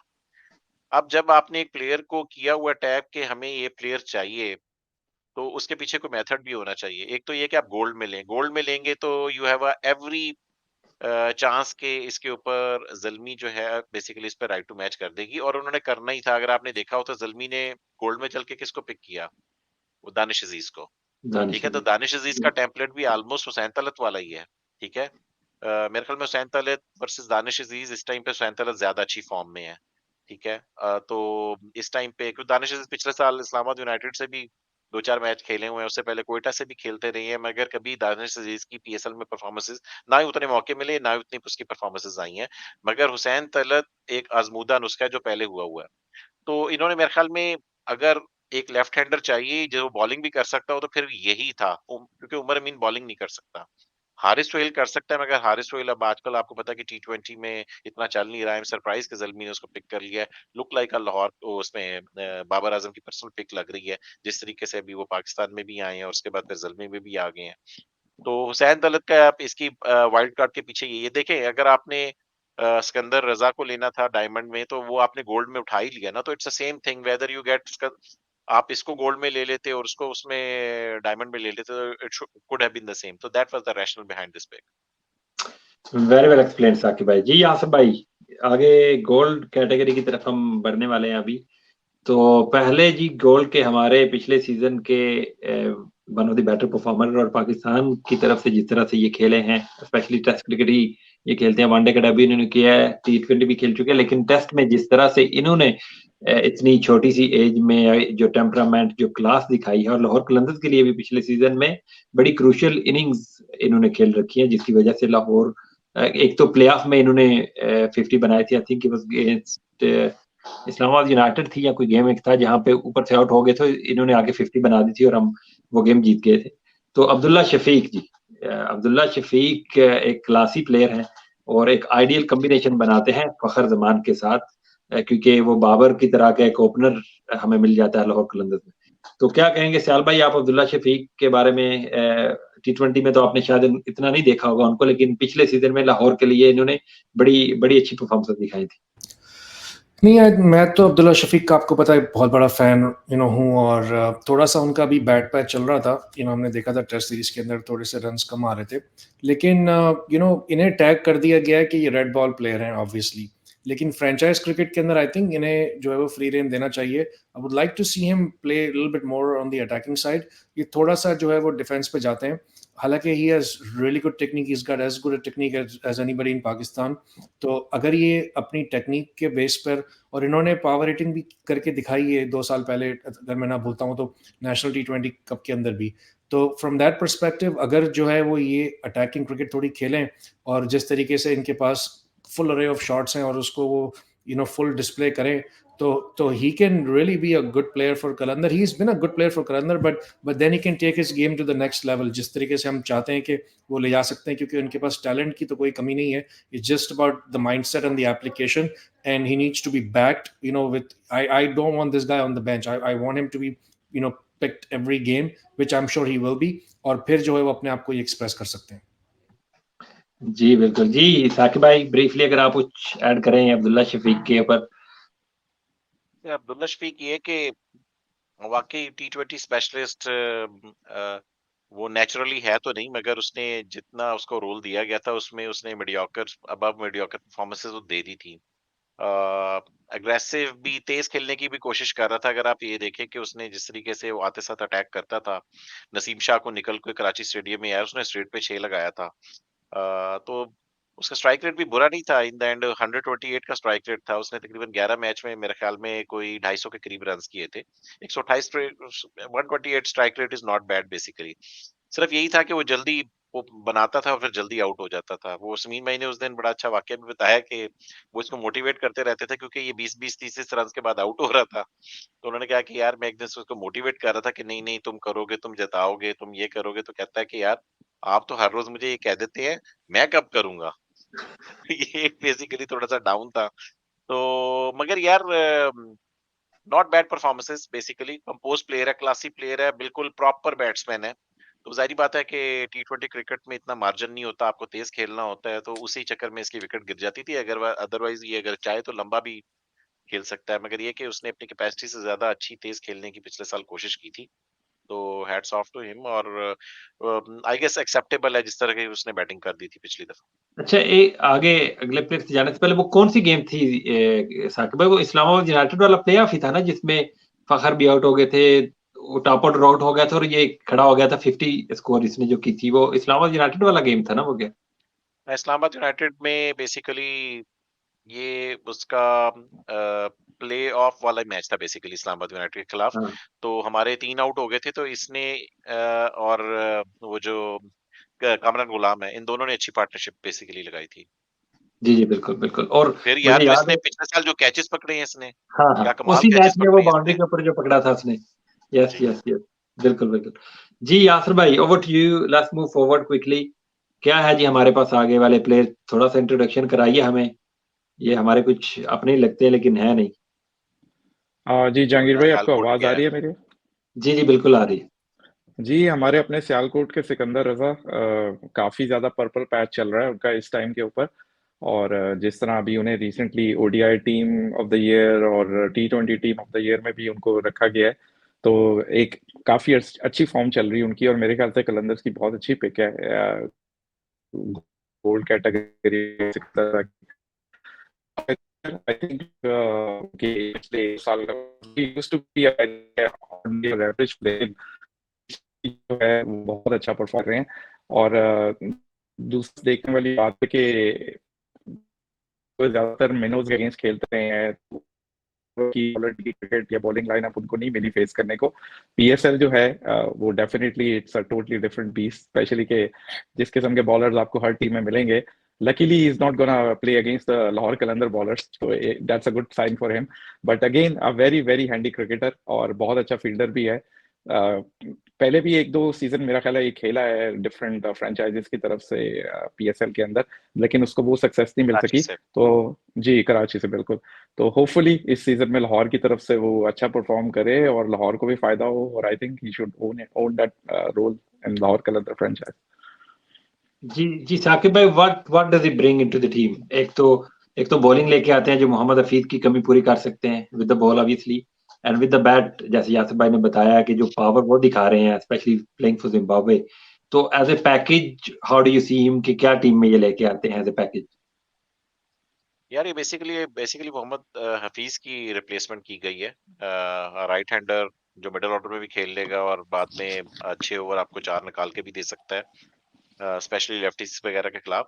आजकल इसने अपनी बॉलिंग बड़ी इंप्रूव कर लिया है। मैं देख रहा था कि अब इसने तकरीबन वर्ल्ड कप के बाद से अपना सुनील नारायण वाला जब से एक्शन किया ना, बड़ा मिस्टीरियस सा, तो he is going very economical these days. वो जो भी ये इंटरनेशनली खेल रहा है उसमें इकोनॉमिकली जा रहा है। बैटिंग में यार इसका ये कि जिम्बाब्वे से तो एक्सेप्शनल, पिछले 2-3 साल में जिम्बाब्वे से इंटरनेशनल इसकी परफॉर्मेंसेस बहुत अच्छी हो गई हैं, बहुत जबरदस्त हो गई हैं। जिम्बाब्वे के लिए तो ठीक-ठाक परफॉर्म कर रहा है, मगर लीग्स में अभी तक वो परफॉर्मेंसेस डेवलप नहीं हुई। मगर ये कि if given a chance, let's देखना ये है कि पाकिस्तानी पिचेस के ऊपर कैसा परफॉर्म करता है, और लाहौर कलंदर में इसको अगर चांस मिलता है तो वो नीचे आके ही मिलेगा तीसरे चौथे नंबर पे। In my opinion we should start with Kusal Mendis and Sam Billings both. तो उसमें मेरा नहीं ख्याल कि फिर वीजा और राशिद खान के होते हुए इसकी जगह बनेगी। मगर शुरू में चूंकि राशिद खान नहीं होंगे 2-3 मैचेस में, तो उसमें फिर ये खेल सकता है राशिद खान की जगह। Very well explained. जी यासिर भाई, आगे बढ़ते हैं। आगे वाले प्लेयर हमारे कौन से हैं? जी आगे हैं गोल्ड जी हमारे। जी जी जी प्लीज प्लीज गो अहेड। नहीं, गोल्ड कैटेगरी में मैं कह रहा हूँ कि फाइनल जो है वो लियम डॉसन है, again a very handy cricketer. आप बात करें जहांगीर भाई उनके ऊपर। नहीं यार, ये बेसिकली इन्होंने कलंदर वाले ना, हम सियाने हो चुके हैं यार। हमने अब ना लाइक टू लाइक रिप्लेसमेंट्स भी शुरू कर दिए हैं, राइट प्लेयर को हम रिटेन भी करते हैं। तो ये क्योंकि सामिस पटेल एक ही रोल जो प्ले करते थे हमारे लिए डेविड वीसे के साथ एज एन ऑलराउंडर, बॉलिंग के साथ भी, फिर बैटिंग में भी चिप इन कर लेते थे। तो ये अपग्रेडेड वर्जन मैं तो इनको कहूंगा कि सामिस पटेल का है। क्योंकि जैसे साकिब भाई भी कह रहे थे कि अगर राशिद जब मिस करेंगे कुछ गेम्स, तो फिर इसके ऊपर ज्यादा रोल रहेगा विद सिकंदर रजा के। इसने बॉलिंग के साथ भी कंट्रीब्यूट करना है, और एक आइडियल रिप्लेसमेंट है ये सामिस पटेल की, और टीम के कॉम्बिनेशन को बनाने के लिए एक आइडियल प्लेयर हो सकता है। और नंबर 6-7 के ऊपर आके जिस तरह से ये भी पावर हिटिंग करते हैं और गेम को फिनिश कर सकते हैं ना, तो actually can bat anywhere in the batting order as well. अगर अगर लाहौर कलंदर थोड़ा सा स्मार्ट बने, तो इनको अगेंस्ट स्पिनर्स और against medium pacers middle overs में भी यूज कर सकता है, जहां पे ये इंपैक्टफुल 30 या 40 अगर स्कोर करके मोमेंटम आपको दे सकते हैं। तो overall very good allround cricketer from England. Peshawar Zalmi के लिए ज्यादा खेल चुके हैं, इस्लामाबाद यूनाइटेड के लिए भी खेल चुके हैं, तो पाकिस्तान सुपर लीग का एक एक वाइड एक्सपीरियंस भी है इनके पास। तो वही जो मैंने पहले कहा कि सामिस पटेल की एक आइडियल रिप्लेसमेंट जो है वो लाहौर कलंदर्स ने की है, हम सियाने हो चुके हैं। जी साकिब भाई, would you like to add anything? ये डॉसन, मुझे बड़ी खुशी है कि हमने डॉसन को पिक किया है, because definitely as you said he is an upgrade to Samit Patel. इसका ये कि बॉलिंग इसने काफी इंप्रूव की है। अगर आप देखो रिसेंटली पिछले साल इसने जो पाकिस्तान सुपर लीग में काफी इकोनॉमिकल 7 मैच इसने जो खेले थे उसमें काफी इकोनॉमिकल बॉलिंग की थी। Is very handy batter as well.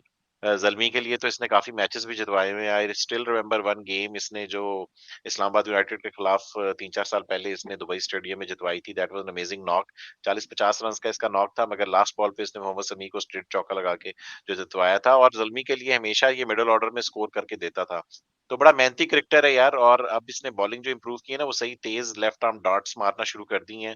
तो वो बड़ी नपी-तुली बॉल करना शुरू कर दी है इसने, जिससे इकोनॉमिकल रह रहा है। पिछले साल भी इस्लामाबाद की तरफ से जितना भी इसने खेला था, आई वाज सरप्राइज्ड टू सी कि हर मैच में इकोनॉमिकल था ये। तो डेफिनिटली वेरी गुड पिक और बड़ी स्मार्ट पिक है मेरे ख्याल में। अगर ये बेंच पे भी जाता है तो बड़ा ये एज ए बेंच भी बहुत अच्छा प्लेयर है। मगर मेरे ख्याल में जब ये शुरू में नहीं होगा अवेलेबल वीजा, तो लाइक सिकंदर रजा और इन दोनों में से कोई एक तो जरूर खेलेगा। जी बिल्कुल। वो जो एक फाइनल चीज ये है कि वो जो पावर की थोड़ी सी कमी है ना, अगर हमारे फहर के अलावा टॉप ऑर्डर में, तो वो ये सिकंदर रजा के साथ मिलके, डेविड वीसे के साथ मिलके ये पूरी कर सकते हैं ये तीनों। जी यासर भाई, लेट्स मूव फॉरवर्ड। क्या है जी हमारे पास आगे? सिल्वर। हम सियाने हो चुके हैं। हमने हैरी ब्रुक जैसे प्लैटिनम के प्लेयर को सिल्वर में रिटेन किया है। तो उनकी साकिब भाई, थोड़ा सा कुछ लोग ये कह रहे हैं, अब इसलिए उसकी जगह के ऊपर डेडजल आ गए हैं एज ए रिप्लेसमेंट। तो कुछ लोग ये कह रहे हैं कि क्योंकि अब इंग्लैंड के लिए वो पिक नहीं हुए हैं बांग्लादेश के टूर के लिए, तो हमारे कलंदर्स फैन को आज स्पेशल में भी लोग पूछ रहे थे, तो उनकी अवेलेबिलिटी का आप रिकन्फर्म कर दें, क्योंकि मेरे ख्याल में तो वो फुली अनअवेलेबल हो चुके हैं। और उनकी जगह के ऊपर जो हमने प्लेयर पिक की है डेडवेल, अगर उनके बारे में कुछ, आई थिंक यासिर भाई के पास इंफॉर्मेशन है तो वो हमें बताएंगे उनके बारे में। लेकिन आप हैरी ब्रुक के बारे में थोड़ा सा बता दीजिए कि क्या हमारी स्मार्ट पिक है ये, और क्या अवेलेबल होंगे वो किसी एक आध मैच के लिए भी, या नहीं होंगे बिल्कुल भी? यार आज सुबह सुबह उठ के उठा तो ये सारा my DM was flooded with these things. फिर हमारी वो भी भर गई। उस पे भी बहुत क्वेश्चन आए, यूट्यूब के ऊपर भी यही वाली कि वो पिक नहीं हुआ तो साकिब भाई मुझे बताएं अवेलेबल है या नहीं है। इसकी फुल रिप्लेसमेंट बेसिकली ले ली हुई है। तो अब मुझे ये नहीं पता कि कलंदर हो सकता है कि अब ये तो हम संडे को मैंने कहा यार कि अब 2-3 दिन ही रह गए हैं मेरे इंटरव्यू में समीन राणा भाई से। तो समीन भाई से इंटरव्यू आने वाला है तो मैं उसी दिन कंफर्म कर लूंगा कि हम रिप्लेसमेंट ले सकते हैं या नहीं ले सकते। मेरे ओपिनियन में अगर उसने कोई अवेलेबिलिटी 1 या 2 मैचेस की भी दी तो कोई ना कोई तरीका उसका निकल ही आएगा। ज़ाहिर बात है कि कुशल मेंडिस जब चला जाएगा और कोई क्या नाम लेते हैं कहीं और अनअवेलेबिलिटी या एक सप्लीमेंट्री की पिक अभी ओपन भी रखी हुई है। तो उसमें भी कुछ किया जा सकता है कि सैम बिलिंग आधे मैच सैम बिलिंग खेल ले, आधे मैच ब्रुक खेल ले। तो I don't know at this point कि मगर बात ये है कि यार ये सोचने वाली बात है ना कि अगर इंग्लैंड ने उसको नहीं दिया तो पिक नहीं किया तो इसका मतलब वर्कलोड मैनेजमेंट के लिए ये कर रही है ना डेफिनेटली। तो जब वो वर्कलोड मैनेजमेंट के लिए कर रही हैं तो हर बंदा हेल्स की तरह तो नहीं है ना कि जो कहेगा नहीं मैं तो जा रहा हूँ इस्लामाबाद खेलने तो तुमने जो करना है कर लो। तो अभी इस्लामाबाद के लिए भी यार वो अभी क्रिक इन्फो का वही आया है, अभी 100% श्योर नहीं है कि वो पहले दिन से इस्लामाबाद के लिए खेल रहा है या नहीं खेल रहा। हफ्ते को इस बार सैटरडे को एक क्वेश्चन हम रेहान भाई का इंटरव्यू है तो उनसे भी पता कर लेंगे कि हेल्स पहले दिन से अवेलेबल है या नहीं है क्योंकि वो नेशनल टीम में जानबूझ के वो छोड़ के इधर आ रहा है फिर। तो इसी तरह ये सारी जो इनकी अवेलेबिलिटी के जो हैं क्वेश्चंस ये सैटरडे संडे को सॉर्ट आउट हो जाएंगे। मगर अब बात आप कर रही हो कि डैड्सवेल की। तो डैड्सवेल बेसिकली लाहौर कलंदर के पीडीपी का हिस्सा है, इंटरनेशनल पीडीपी प्रोग्राम। अभी जो नमीबिया हमारी टीम एक्चुअल में नमीबिया की टीम चूंकि इस दफा वर्ल्ड कप में थी तो डेविड वीजा ने लाहौर कलंदर को कह के एक टूर्नामेंट ऑर्गेनाइज करवाया कि आप लोग नमीबियन टीम के साथ एक अपनी टीम भेजें तो हमारी थोड़ी सी वर्ल्ड कप से पहले प्रैक्टिस भी हो जाएगी। तो फिर लाहौर कलंदर की टीम जो नमीबिया उस ट्राई सीरीज खेलने गई थी उसमें डैड्सवेल लाहौर कलंदर की तरफ से खेले थे और उसने पहले ही मैच 60-70 रन करके लाहौर कलंदर को जितवा भी दिया था। तो बेसिकली साउथ अफ्रीकन है, मीडियम पेस बॉलिंग भी करता है, मिडल ऑर्डर बैटर है, 148 के करीब का इसका स्ट्राइक रेट है, पावर हिटर है, साउथ अफ्रीकन लीग आजकल खेल रहा है। कोई नोटिसेबल इसकी भी परफॉर्मेंसेस तो नहीं है, मगर ये है कि मिडल ऑर्डर बैटर है और तेज खेलता है और फास्ट बॉलिंग मीडियम फास्ट। तो इस साल का हमारा वो डीन फॉक्सक्रॉफ्ट है बेसिकली। तो मगर ज़ाहिर बात है कि यार आप एक प्रोडक्ट बनाई है लाहौर ने पीडीपी वाली तो उसमें अगर आप प्लेयर्स को चांस देंगे तो आगे दुनिया आपके पास फिर आपका प्लेयर डेवलपमेंट प्रोग्राम के लिए आएगी। तो इसी वजह से इस दफा 7 प्लेयर्स जो लिए हैं उसमें से हमारा एक प्लेयर पीडीपी का शेन डैड्सवेल भी है। जी हमारे टीम डेविड भी तो है ना ये। जी यासिर भाई, आप कुछ आज इनके स्टैट्स हमारे साथ शेयर कर रहे थे स्पेसेस में तो वो अगर शेयर कर दीजिए। यासिर भाई जी आइए देर। बड़ा इंटरेस्टिंग है कि मैं इसका जी आपको आवाज आ रही है मेरी? जी जी जी। एक मिनट, थोड़ा मुझे सा तो फ्रीज कनेक्शन, वाली आ रही है। हाँ थोड़ा सा कनेक्शन का मसला है यासिर भाई। अच्छा चले मैं कनेक्ट करता हूँ। चले आप कीजिए, हम आगे बढ़ते हैं थोड़ा सा, आप आपसे बाद में जान लेंगे। अच्छा जी, इसी के साथ मैंने ये इस्लामाबाद इस्लामाबाद यूनाइटेड लग का गया है। स्क्वाड लगा दिया है, ये मैंने अपनी फुर्तियां दिखा दी हैं यहाँ पे। अच्छा जी, कामरान गुलाम है जी हमारे अगले पैर। सियाल भाई आप वापस आ चुके हैं, तो कामरान गुलाम के ऊपर बहुत ज्यादा बात होती रही है कि पाकिस्तान की टीम में भी स्क्वाड में भी रहते हैं, खेलने का मौका नहीं मिल पाता है। पिछली सीजन इनकी भी कंट्रीब्यूशन, मैं ये तो नहीं कहूंगा कि बड़ा आउटस्टैंडिंग इनका वो सीजन गया था, लेकिन इन्होंने भी काफी अच्छा परफॉर्म किया था लाहौर कलंदर्स के लिए। जब फहर आउट हो जाते थे ना तो कई बार अब्दुल्ला शफीक के साथ मिलकर ये छोटी सी 50-60 रन की पार्टनरशिप लगाते थे, फिर वो प्लेटफॉर्म दे देते थे हमारे मिडल ऑर्डर को, हफीज, डेविड वीसे वगैरह को, जो उसके ऊपर आकर लॉन्च करते थे। तो इतनी आउटस्टैंडिंग नहीं थी, लेकिन जो कंट्रीब्यूशन रिक्वायर्ड थी ना इनसे, एक्सीलेंट फील्डर भी हैं तो वो इन्होंने प्रोवाइड की थी। तो क्या कहेंगे आप कामरान गुलाम के हवाले से? जल्दी से हम आगे बढ़ते हैं, काफी ज्यादा लंबी हमारी वीडियो होती जा रही है, तो थोड़ा सा जल्दी से चलते हैं आगे। जी सयाल भाई। आई थिंक बहुत गट्सी क्रिकेटर हैं ये। Obviously he knows his limitations और he is a very smart player for me. जो स्पिनर्स को अच्छा खेलते हैं, अपने फीट का अच्छा यूज करते हैं, और ही नोज के किस तरीके से स्पॉट्स अपने पिक करने हैं अटैक करने के लिए। तो जिस तरीके से आपने कहा कि वेरी वैल्यूएबल कंट्रीब्यूशन उन्होंने लास्ट ईयर भी की थी, और he is basically the bridge from the top order to the middle order. और ये बहुत ही इंपॉर्टेंट रोल होता है T20 के अंदर, क्योंकि at some point you don't want to expose your middle order too early. तो इस तरह के जो प्लेयर्स होते हैं वो मेक श्योर करते हैं कि कोलैप्स ना हो और रन रेट भी जो है वो मेंटेन रहे। तो he is very smart, very gutsy. और जिस तरीके से मैंने कहा कि I am very excited to see him, because Pakistan team के साथ भी ये रह चुके हैं और इनको अब मिलना चाहिए मौका। तो अगर इनका अच्छा PSL जाता है तो ना सिर्फ ये कलंदर्स के लिए बहुत अच्छा होगा, बल्कि आई थिंक पाकिस्तान टीम को भी जो है वो ये मिल सकता है कि शायद ये डेब्यू करते हुए मैं नजर आए। जी यासिर भाई, वेलकम बैक। और डैरजेल के बारे में हमें बताइए थोड़ा सा, क्या बताना चाह रहे थे? जी, आपको आवाज आ रही है मेरी अब? जी बिल्कुल, आपकी तस्वीर अच्छा, भी आ रही है।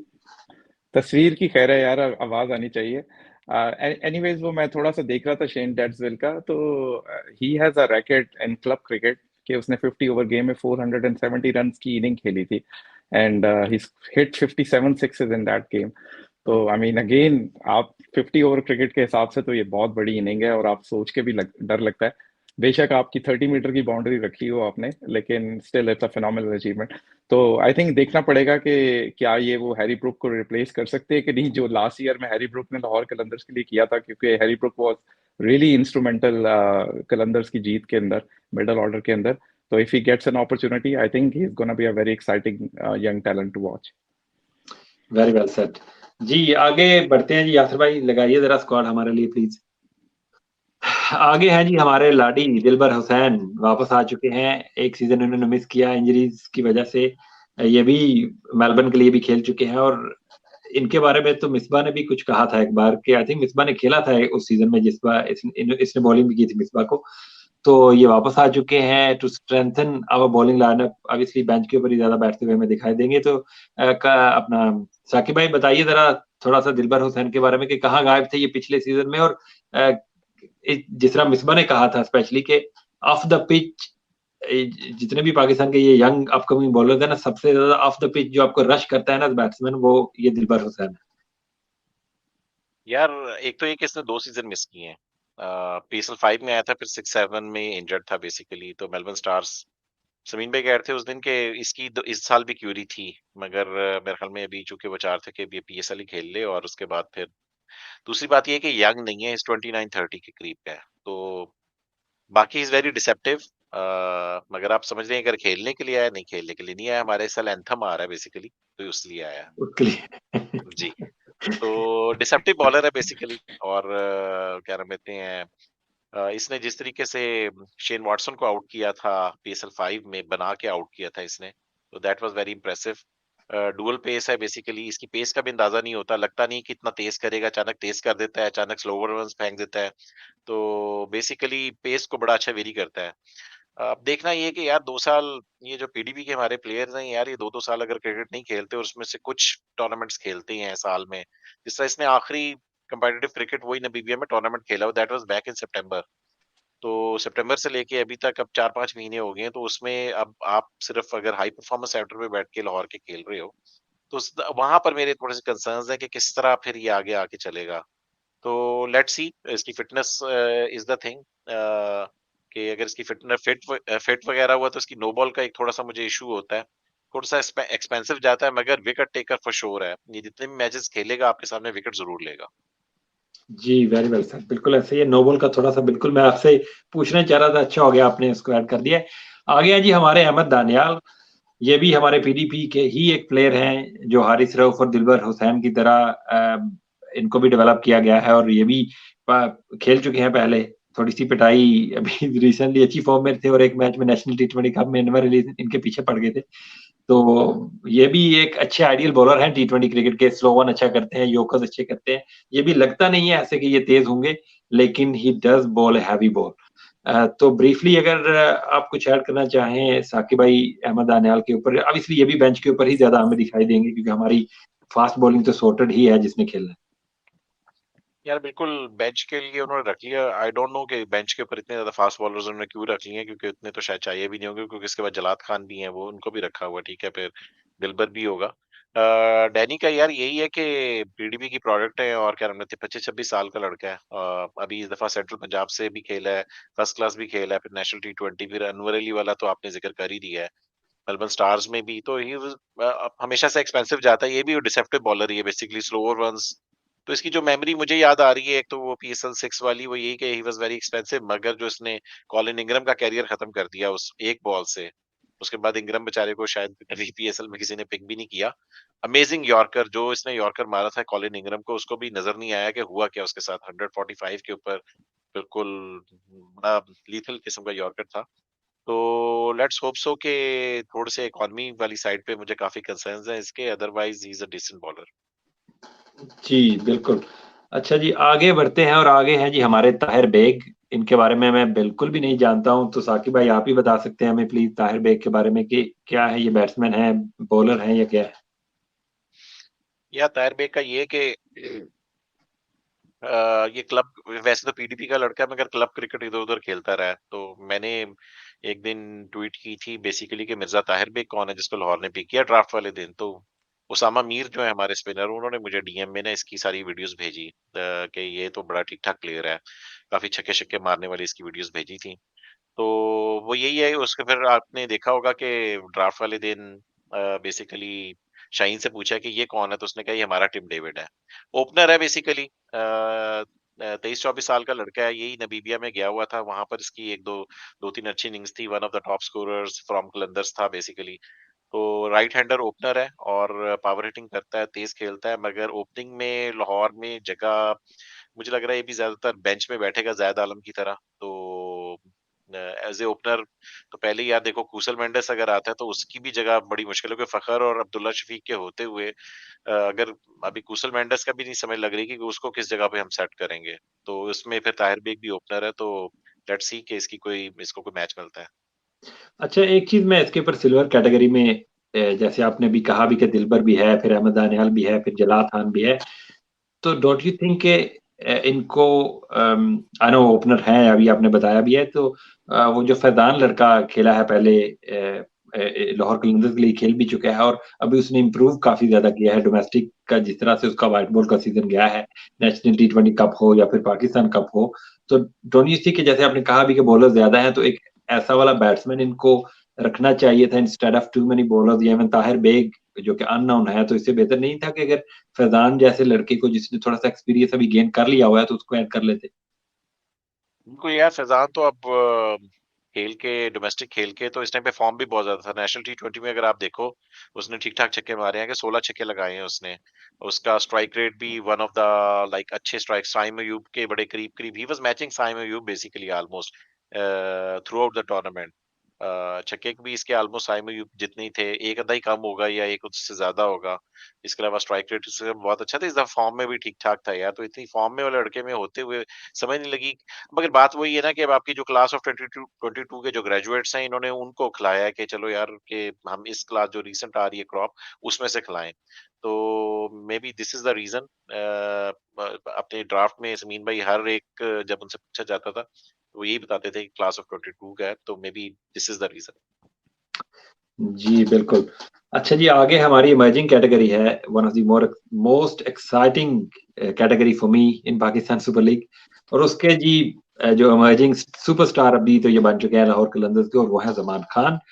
पिछली दफा ये बेसिकली ये केपीएल से इनका वो हुआ था, और उसके बाद ये लाहौर कलंदर्स में भी आए, डोमेस्टिक में भी नॉर्दर्न की तरफ से इनको खेलने का मौका मिलता रहता है। लेकिन सबसे ज्यादा बेहतर अभी तक इन्होंने जो बॉलिंग की है, वो पिछले सीजन में लाहौर कलंदर्स के लिए ही इन्होंने की है। डेथ ओवर्स में as an emerging young cricketer आके वो टेम्परामेंट शो करना, वो एक्यूरेट यॉर्कर्स करना, वो स्लो डिलीवरीज करना, पूरा एक उन्होंने अपना वैरायटी दिखाई थी पिछले सीजन में एज ए बॉलर के। वो कितने अच्छे बॉलर हैं डेथ ओवर्स के। तो सियाल भाई, आपसे शुरू करते हैं कि आप जमान खान की आपने पिछले सीजन में बॉलिंग की है, इनको भी थोड़ा सा क्रिकेट वैसे कम खेलने को मिलती है। ये हम एक बार स्पेशल में बात भी कर रहे थे कि यार हमारी डोमेस्टिक में ऐसे ऐसे बॉलर्स खेल रहे होते हैं कि बंदा यार देख के कहता है कि ये फास्ट बॉलर है, और इस जैसे या सलमान इरशाद फॉर दैट मैटर, उन बेचारों को खेलने का मौका नहीं मिलता जो कि एक बड़े स्टेज के ऊपर अपने आप को साबित कर चुके होते हैं।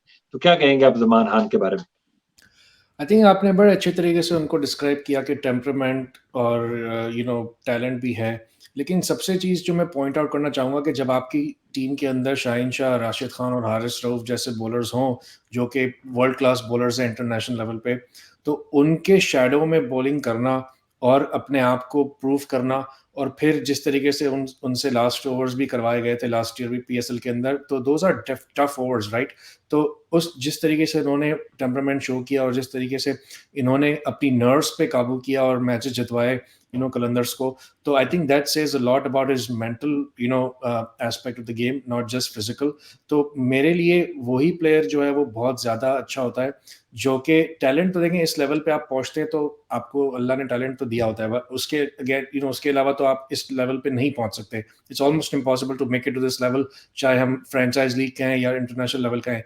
लेकिन it's all between the years कि आप किस तरीके से अपनी इंटेलिजेंस को यूज करके अपनी नर्व्स पे काबू रख के उस प्रेशर सिचुएशन में आप डिलीवर करते हैं। तो अगर किसी ने प्रूव किया है इमर्जिंग टैलेंट में स्पेशली, तो वो जमान ने प्रूव किया है पूरे पीएसएल के अंदर, पूरी 6 टीमों के अंदर, for me at least. So yeah, hats off to his temperament, hats off to his abilities, और जिस तरीके से इन्होंने मैचेस जितवाए, तो I am really excited about him कि किस तरीके से ये उस पर बिल्ड करते हैं and it becomes even a better player now.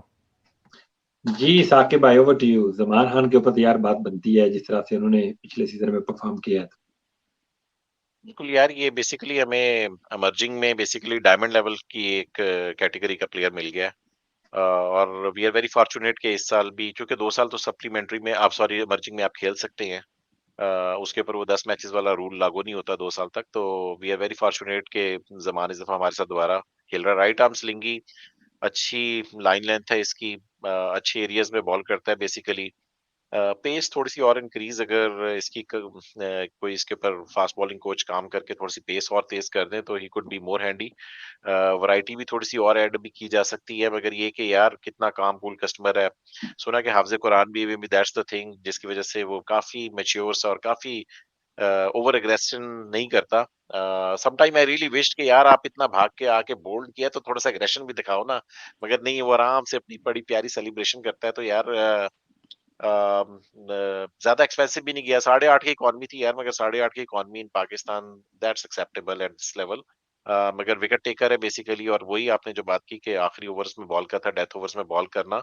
और देखिए उसने नर्वस होके उसने दो दो दफा उसने किया ना, बचा के दिया, और सामने खेल भी आसिफ अली रहा है, ठीक है, उसने दोनों दफा उस आसिफ अली को आउट भी किया, और उससे एक भी आखिरी ओवर में प्रेशर ठीक ठाक होता है। और इस तरह का नया लड़का आके, यार उस दिन देखा था वर्ल्ड कप में नवाज को आखिरी ओवर मिला तो वो फुल टॉस पे फुल टॉस करना शुरू हो गया था, इतना प्रेशर होता है। तो इसका यही था, वेरी, मतलब बड़ा काम रहता है, और इसने अपना कंपोजर जो है अपना बेसिकली वो लूज नहीं करता। तो वेरी गुड पिक। जी बिल्कुल, यासिर भाई आप ऐड करना चाहेंगे जमान खान के ऊपर, या फिर हम आगे बढ़ें, क्योंकि आगे भी हमारे पास इमर्जिंग प्लेयर ही हैं। बस मैं यही पॉइंट कहूंगा कि to me he was the find of PSL 7। और जिस तरह अभी सैल भाई ने भी बोला और साकिब भाई ने भी, बाकी साकिब भाई ने अब इस्लामिक टच भी दे दिया है, तो अब तो मेरा ख्याल है कि वो बिल्कुल ही अमर हो गया है। तो hats off to him. I think Qalandars की काफी लक भी है कि जिस तरह उन्होंने कहा कि सेकंड ईयर उसको इमर्जिंग कैटेगरी में पिक किया है।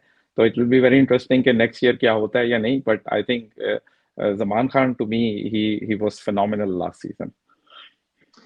जी आगे हैं जी हमारे पीजीएल के हीरो, पीजीएल के फाइनल के एक्चुअली हीरो, क्योंकि पहले इतना अच्छा परफॉर्म नहीं कर पा रहे थे, लेकिन फाइनल में जो इनिंग जिन्होंने खेली थी और अपनी टीम को मैच भी जितवाया था, वो है Shawaiz Irfan, the wicket keeper batsman. He is that kind of player जो जिनके पास पावर भी है, टैलेंट भी है, विकेट कीपिंग भी ऑब्वियसली एज अ सेट करते हैं, पाकिस्तान अंडर 19 में भी खेल रहे हैं आजकल। तो ये एक सेंसेशनल टैलेंट हो सकते हैं पाकिस्तान के लिए, specially in the batting order, अगर इनको खेलने का मौका मिलता है, जो कि बहुत कम चांसेस मुझे तो लगते हैं साकिब भाई के। आपके पास एक एस्टैब्लिश इमर्जिंग प्लेयर अब बन चुका है जमान खान, तो उससे पहले तो आप इसको खिलाने वाले नहीं, और ऊपर से जो हमने सप्लीमेंट्री में जो रिप्लेसमेंट्स लिए हैं वो हमने 2-2 कीपर ले लिए। तो शावेज तो मुझे लगता है बेंच के ऊपर ही बैठेगा, लेकिन उसके लिए एक लर्निंग प्रोसेस जो है ना वो कितना अच्छा हो सकता है कि पीजेएल के बाद पाकिस्तान अंडर 19 के लिए भी कुछ ही मैचेस खेला, वर्ल्ड कप वगैरह नहीं खेला, तो ये कितना इंपॉर्टेंट है इसके लिए बड़े प्लेयर्स के साथ, फखर के साथ, शाहीन के साथ ड्रेसिंग रूम को शेयर करना? यार वाकई लाहौर क्लटर का ये है कि हमारी जो टीम है ना वो इतनी सेटल्ड होती है पिछले 2-3 साल से कि उसमें नए प्लेयर्स के लिए चांस बनाना बड़ा मुश्किल काम होता है, क्योंकि बॉलिंग हमारी बड़ी स्ट्रीमलाइन पड़ी होती है। सिर्फ इंटरनेशनल बैट्समैन की जगह बनती है इस टीम में जनरली, और किसी नए प्लेयर की जगह पिछले साल अब्दुल्ला शफीक और कामरान गुलाम ने स्पेशली जो अपनी जगह सीमेंट कर ली है इस टाइम पे, उसके बाद किसी और लोकल प्लेयर का इस टीम में आना बड़ा मुश्किल काम है। तो वही है कि हमारे पास इंटरनेशनल कीपर इस टाइम पे 3 है। उसके बाद फिर एक लोकल कीपर की जगह बनना, मेरा ख्याल में बेंच पे जाएगा ज़्यादातर। हो सकता है कोई गेम मिल जाए, मगर पिछले 2-3 साल से लाहौर कलंदर की जिस तरह प्लेइंग 11 जितनी स्ट्रीमलाइन हुई है, आई डोंट थिंक सो इस बेचारे को कोई चांस मिलेगा। मगर वही है कि यार 19 साल का लड़का है, पीजीएल फाइनल का हीरो है, basically man of the match भी है। वही 16 बॉल में इसने 50 की थी, 79 रन्स की उसने अच्छी इनिंग्स खेली थी और अपनी भावलपुर टीम को जितवा दिया था। वहां से बेसिकली ये हिट हुआ था, मगर मस्कुलर है, बेसिकली 19 साल का लगता नहीं है मुझे, जितने लंबे-लंबे इसने छक्के लगाए थे। तो लेट्स होप सो कि अगर इसको कोई मैच मिलता है तो परफॉर्म करे बड़ी स्टेज पे। जी, जी, बिल्कुल, बिल्कुल। बड़ा बड़ा एक्साइटिंग एक टैलेंट है ये भी, शाहिद इरफान बड़ा अच्छा खेला था पीजीएल के फाइनल में, अभी तक मुझे याद है सारी शॉट्स इसके। जी, यासिर भाई आगे बढ़ते हैं, आगे हमारी सप्लीमेंट्री राउंड की तरफ हम आ चुके हैं। तो हमने एक विकेट कीपर बैट्समैन, हमें तो पहले फ़िक्र लग गई थी कि लाहौर कलंदर यार विकेट कीपर बैट्समैन क्यों नहीं उठा रहा? ये हमें तरसा रहे हैं, पता नहीं कौन-सा ऐसा हीरा छुपा है जिसको बाद में इन्होंने पिक करना है। तो ये बेसिकली कॉक्स को इन्होंने पिक किया था, जो कि इंग्लैंड लायंस के लिए भी पिक हो चुके हैं, तो उनकी जगह के ऊपर फिर मेंडिस उतनी देर के लिए खेल लेंगे। तो क्या जानते हैं जी आप लोग कॉक्स के बारे में? क्या इनकी एबिलिटी है? क्या एक्चुअली तो इसको पहले हैरी ब्रूक का वो रिप्लेसमेंट हम समझ रहे थे कि वो नंबर 4-5 के ऊपर खेलेगा और वो पावर हमें प्रोवाइड करेगा जो कि हैरी ब्रूक हमें कर रहा था। तो as A player have you guys seen him enough? क्या क्वालिटी पोजेस करता है कॉक्स? आप किससे पूछ रहे हैं आप? जी, साकिब भाई आप ही से पूछूँगा, अच्छा, यासिर भाई और खैर। सैयद भाई तो बिल्कुल भी नहीं जानते होंगे। अ, अच्छा यार, जॉर्डन कॉक्स का ये कि जब इन्होंने पिक किया तो उसका मुझे भी नहीं पता था, मगर उसके बाद फिर ज़ाहिर बात है कि लाहौर की एक अननोन पिक एक ना वो ब्रांड बनती जा रही है कि लाहौर इस साल पे अगर आप देखें संदीप लहमी-चाने से स्टार्ट हुए थे, जब संदीप लहमी-चाने का इतना नाम नहीं था, ठीक है? उसके बाद फिर ये टॉम एबल पे पीएसएल 5 में टॉम एबल पे चले गए, पीएसएल 6 में टिम डेविड आ गया, डीन स्टॉक्सराट आ गया, तो इस साल की हमारी वो हैं, वो वाली अननोन पिक जो होती है। जॉन कॉक्स यही कि यार 22 साल का विकेटकीपर बैट्समैन है, और इसका विटेलिटी भी अच्छा गया था, मिडल ऑर्डर में चूँकि खेल लेता है, तो Lahore was always looking for a middle order wicketkeeper. Vitality भी अच्छा गया था, डिसेंट गया था इसका, और उसके बाद 100 भी इसका अच्छा गया था, बेसिकली मीडियोकर अबव एवरेज गया था। स्ट्राइक रेट भी इसने 100 में ज़्यादा और अच्छा कर लिया था, तो इसका करियर स्ट्राइक रेट भी अराउंड 130 है, जबकि 100 में 143 का स्ट्राइक रेट था। तो छक्के ठीक-ठाक लगाता है, और मिडल ऑर्डर में चूँकि खेल लेता है, तो वो लाहौर को बैलेंस दे देता है, क्योंकि अदरवाइज़ तो ओपनर तो बहुत ज़्यादा ही होते हैं। तो ये है कि लंका प्रीमियर लीग में इसका जिस टाइम पे पिक हुआ, तो लंका प्रीमियर लीग में ही वाज़ डूइंग गुड, उन्होंने तो ओपनर बना दिया था उसको, मगर ये कि he is very flexible enough to bat anywhere, तो इस वजह से हमारे पास तो ये नीचे ही नंबरों के ऊपर आएगा। बाकी वही है कि 100 और विटेलिटी इसकी अच्छी थी, वहां से ये मशहूर हुआ, फिर Lanka premier league and then now is in Lahore.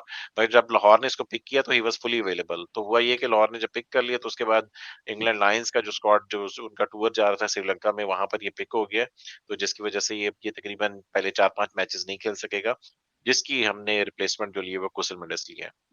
वो वही बात है साक, ना साकिब भाई कि जैसे-जैसे लाहौर कलंदर की मोहर लगती जाती है ना जिस प्लेयर के ऊपर, उसके सितारे जो है ना वो बेसिकली वो उभर आते हैं और वो बेसिकली इंटरनेशनल लेवल के ऊपर उसको पिक करना टीमें शुरू कर देती हैं। ऐसा कई प्लेयर्स के साथ हो चुका है। तो खुशहाल मेंडिस इसकी रिप्लेसमेंट बेसिकली लिए गए हैं। तो हम तो सारे याद है आपको स्पेसेस में भी बात कर रहे थे कि यार खुशहाल मेंडिस को ले लो, ले लो, ले लो। तो ये हमारी एक ख्वाहिश जो है वो पूरी हो गई है। तो सयाल भाई क्या कहेंगे आप खुशहाल मेंडिस का? Obviously he is gonna be available for 3, 4, 5 matches में भी। तो as a replacement as a wicketkeeper batsman obviously Sri Lanka के यही आजकल एक मेन प्लेयर है। तो क्या कहेंगे आप खुशहाल मेंडिस को coming into PSL? Kusal Mendis का मैं तो बहुत बड़ा फ़ैन हूँ, क्योंकि वो जो है वो बहुत ही अटैकिंग प्लेयर है एट द टॉप, और वो दोनों तरफ से खेल सकता है। अगर कोलैप्स होता है तो he can play all 20 overs and still with a very good strike rate. और हमने देखा है कि उन्होंने बहुत बड़े-बड़े चेसेस भी श्रीलंका के स्क्रिप्ट किए हैं, उन्होंने और उनके पार्टनर निसांका ने भी मिलके। तो उस लिहाज से he is very smart, he knows how to pick the bowling. उन्हें अपनी स्ट्रेंथ और वीकनेसेस के बारे में भी पता है। He is equally good against pace and spin, I feel, और he uses his feet very well. against the spinners. और he's a very good back foot player also against good pace bowling. तो it seems like कि उनके पास हमेशा वक्त बहुत होता है बैटिंग करने के अंदर, वो बड़ी बड़ी लेंथ बहुत अच्छी जल्द पिक कर लेते हैं. और and when you are a wicket keeper, जो कि एडेड बोनस होता है विद द ग्लव्स, तो I feel that this is a steel for I think Qalandars. और अगर वो पूरा अवेलेबल होते तो मुझे लगता है यही फ्रंट लाइन विकेट कीपर होना चाहिए था. एंड आई नो कि कलंदर्स के पास ओपनर्स बहुत सारे हैं, लेकिन I would still look to slot him at the top with Fakhar, because I think he would be ideal partner for Fakhar, जो कि उनको अच्छी तरह कॉम्प्लीमेंट भी करते हैं. और आई डोंट नो उनकी अवेलेबिलिटी पूरी होगी या नहीं होगी, लेकिन for me I think he might be one of the guys that could replace, Mohammad Hafiz. I know वो middle order batsman है, ये top order है, लेकिन production wise, I think he might be as good as anybody if he's available for the whole tournament. अच्छा, मैं जाहिर यही हो पूछना सकता चाह रहा था साकिब भाई से कि हम इसको जी फुल नहीं रिटेन कर सकते मेंडेस को कॉक्स की जगह पे? यहाँ से मैं बात की है कि फिलहाल तो ये अपने कॉक्स की रिप्लेसमेंट ली है, तो he is available for 4 matches. मगर बात वही है कि लाहौर ने अपनी एक सप्लीमेंट्री की एक पिक ओपन रखी हुई है, जिसमें आपने बेसिकली 19th और 23th पिक जो हुई है उसमें लाहौर ने लोकल प्लेयर लिया है. तो एक इंटरनेशनल प्लेयर लाहौर अभी भी पिक कर सकती है, और वो चूंकि ओपन रखी हुई है, तो इट कुड बी मेंडस या बिलिंग्स में से कि कोई किसी एक को एक्सटेंड कर सकते हैं कि यस ओके. मुझे हो सकता है कि लाहौर देख रही हो कि यार मेंडिस और बिलिंग्स में जो अच्छा परफॉर्म करेगा शुरू में, तो उसको एक्सटेंड कर लेंगे. हम फिर उस सप्लीमेंट्री कैटेगरी में उसको पिक कर लेंगे. तो that's what I am hoping. तो लेट्स होप सो. मगर ये भी है कि ना इनकी बात में शायद सीरीज आ रही है, तो ये अगर हुआ भी अवेलेबल तो शायद 8 मैचेस के लिए, जितनी हसरंगा की अवेलेबिलिटी है ना पहले 8 मैचेस के लिए, शायद इसकी भी उतनी ही होगी. अगर इसको आप कर भी लेंगे तो शायद मैक्सिमम 8 मैचेस के बाद इसको इन सम टाइम इन मार्च इसको जाना ही पड़ेगा. तो उसके बाद फिर ये कि आप बिलिंग्स को भी कर सकते हो. तो अगर लाहौर मेरा तो ओपिनियन ये है कि लाहौर जो है इसको 8 मैचेस तक के लिए पहले उस में रख ले और फिर उसकी रिप्लेसमेंट बिलिंग्स भी रख ले. तो इस वजह से हमारे पास ये होगा कि सारी बेसिस कवर हो जाएगी. अच्छा, एक प्लेयर हमने बिलिंग्स को मिस किया है क्योंकि वो राशिद के रिप्लेसमेंट थे, तो हमने उस टाइम के ऊपर बात नहीं की. तो Billings is another one from England.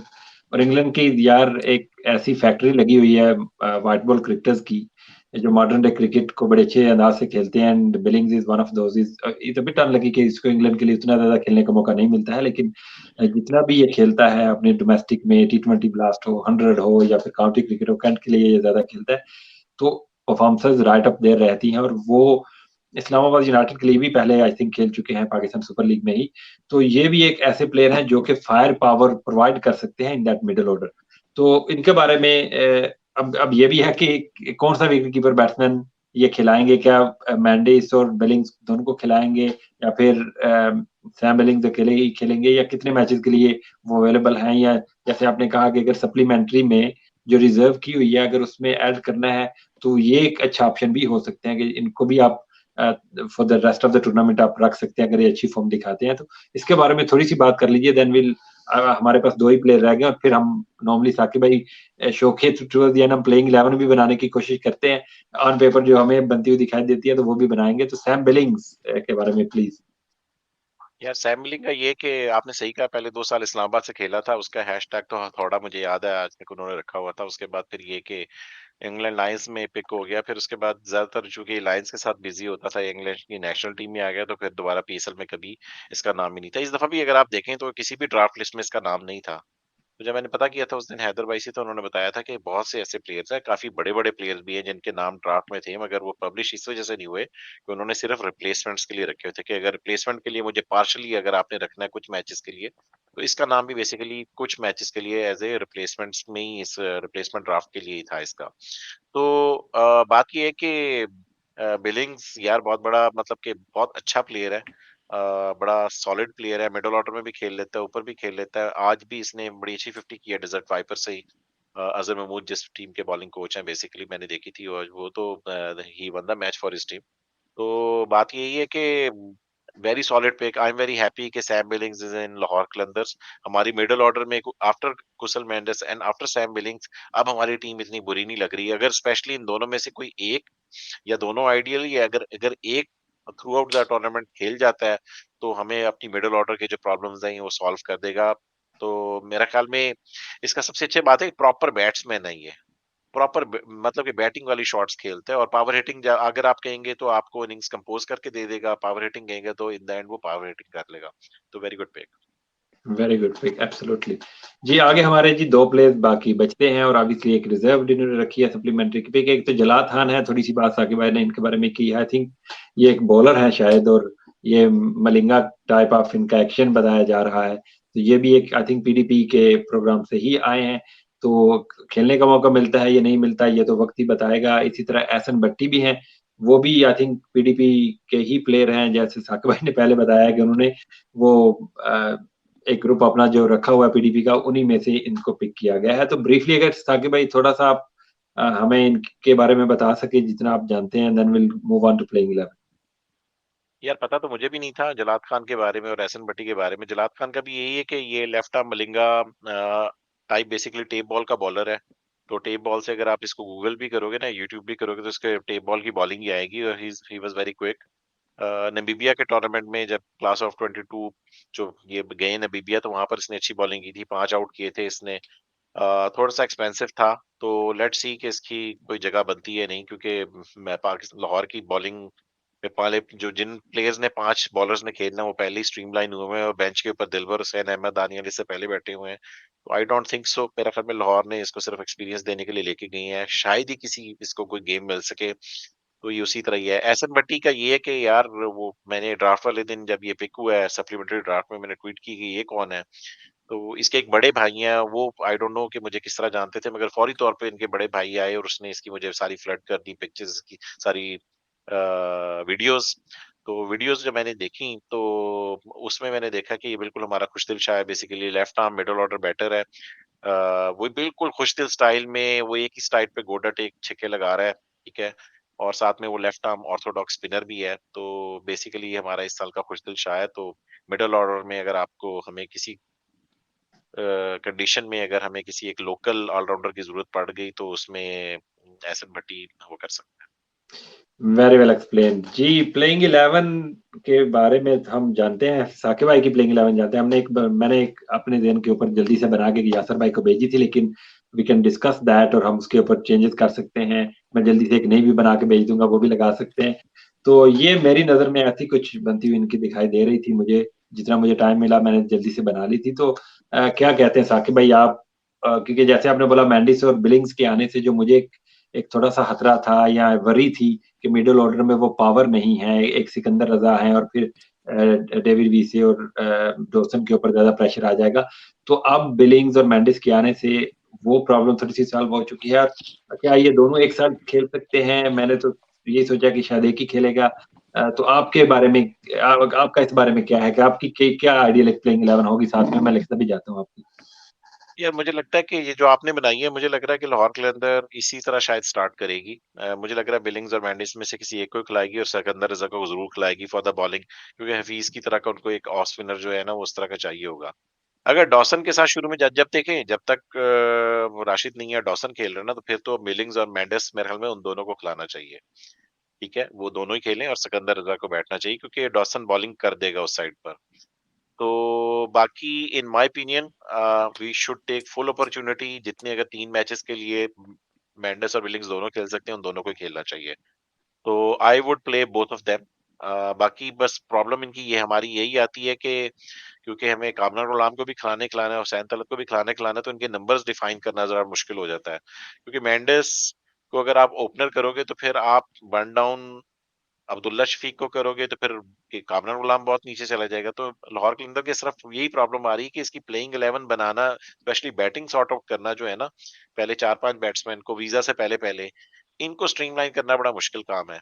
Billings तो चले आ गया उसमें, ठीक है, मगर मेंडिस को जब आप सेट करेंगे तो फिर आपको अब्दुल्ला शफीक और कामरान गुलाम और हुसैन तलत को किस साइड पे खिलाना है, बस वो देखना होगा। मगर I would play both Billings and Mendis to start with. Both Billings and Mendis. जी यासिर भाई, आप क्या चेंज इस प्लेइंग 11 में देखना चाहेंगे? जी प्रीटी मच मोर और लेस यही 11 बनती है मेरी भी बस। लेकिन वही बात है कि जिस तरह सैल भाई भी बोल रहे थे, I would love to open with Mendis, और उसके अंदर फिर वही जो बैटिंग ऑर्डर की बात कर रहे हैं, तो मुझे लग रहा है कि अब्दुल्ला शफीक जो है उसको वन डाउन आना चाहिए और maybe Kamran Ghulam number 4 या 5 पे बैट करे। But again I think as the tournament progresses और आपका कॉम्बिनेशन जो है वो बिल्डअप होता जाएगा, लेकिन आई थिंक स्टार्ट के अंदर मुझे लगता है कि मेंडेस खेलना चाहिए शुरू में फकत के साथ। जी सियाल भाई, would you like to add anything? क्या कुछ चेंज चाहते हैं आप? Obviously Mendis is an opener, लेकिन हमारे पास ऊपर के टॉप 3 तो सॉलिड थे। तो जो बेसिकली होता ही है ना कि 20 प्लेयर्स आप देखें ना तो आपको इतनी अच्छी टीम नजर आती है, लेकिन उन 20 को जब 11 में अपने बनाना हो ना, 4 ओवरसीज और एक इमर्जिंग रख के और फिर कॉम्बिनेशन अच्छा बनाना हो, तो वहां प्रॉब्लम आ जाता है। तो क्या आप क्या कॉम्बिनेशन बनाना चाहेंगे इनका? आई थिंक मोरलेस यही है जिस तरह साकिब भाई और यासिर भाई ने भी कहा, लेकिन मेरे लिए Sikandar Raza plays every game because he is the true allrounder in this whole team. I know Wiese ने बहुत अच्छी अच्छी परफॉर्मेंसेस दी हुई हैं both with bat and the ball, but I think in this lineup only Sikandar Raza to me is a true allrounder. He walks in with his bat and his ball.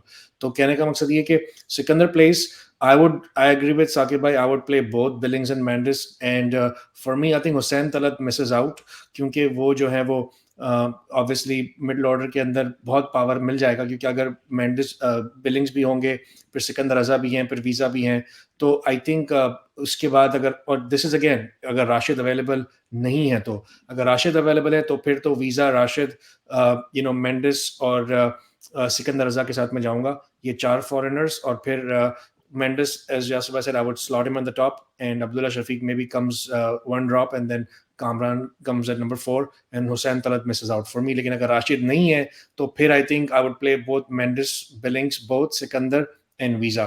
I think Dawson is maybe starts off on the bench for me.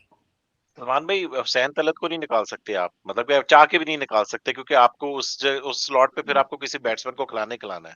अगर आप हुसैन तलत को निकालेंगे तो आपको एहसन भट्टी को खिलाना पड़ेगा। एहसन भट्टी को खिलाना पड़ेगा, एग्जैक्टली। एक्चुअली मैं ये देख रहा था कि जिस तरह आप भी कह रहे थे कि मेंडिस और बिलिंग्स दोनों खेल रहे हैं, राइट? तो देन एक जी नीचे गिर रहा है, ड्रॉप हो रहा है, राइट? तो फिर वीजा नहीं, स्टिल वो सिकंदर, अगर आप दोनों को खिला रहे हैं तो फिर सिकंदर रजा को भी खिला रहे हैं, तो फिर आप डॉसन को निकालेंगे, क्योंकि 4 आप जी फॉरनर जी, खिला डॉसन सकते हैं ना। डॉसन नहीं खेलता मेरे लिए। राशिद हाँ खेलेंगे तो फिर मेंडिस और बिलिंग्स में तो फिर ऑब्वियसली एक, 5 हो जाएंगे ना अगर नहीं नहीं राशिद नहीं नहीं, खेलते हैं। मेंडिस और बिलिंग्स में फिर एक ही खेलेगा अगर ओके। अगर राशिद अवेलेबल है तो।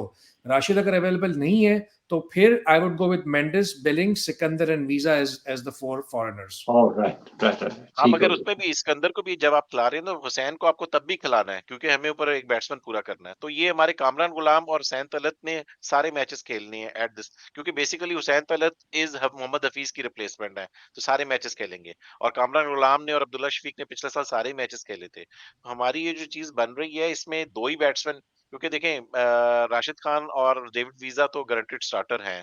तो बेसिकली आपने देखना है कि आपके 2 एक विकेट कीपर ने खेलना है, तो कॉक्स, मेंडस और बिलिंग्स, इनमें से।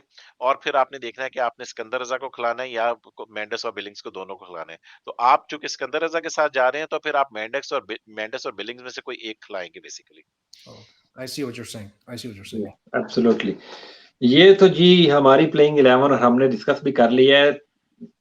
साकिब भाई, finally do we have what it takes to defend the title as a whole group of 20 yard plays? या पॉलिटिकल करेक्ट स्टेटमेंट देनी है, या कोई दिल वाली बात करनी है, या असल एनालिसिस करनी है, किस तरीके से देनी है? अरे all of the above sir, all of the above. यार पॉलिटिकल करेक्ट स्टेटमेंट तो यही है कि सारी टीम्स अच्छी हैं, ठीक है, प्लेइंग 11 सबकी तगड़ी बनेगी। लाहौर अगर आपने स्क्वाड ऑफ 20 को करना है, तो फिर Lahore is a weaker squad, क्योंकि मैं 7 प्लेयर्स को एनालाइज नहीं कर सकता जिन प्लेयर्स को हमने देखा नहीं है। बाकी टीम्स में अगर आप देखें, आपने 20 के 20 को देखा होगा। लाहौर कलंदर्स को अगर आप देखेंगे तो आपने कम से कम भी 5 को नहीं देखा होगा, और आपको पता भी नहीं होगा ये 5 क्या करते हैं, तो you can not analyse them, right? तो अब आप you are comparing a squad of 15 versus a squad of 20 of others.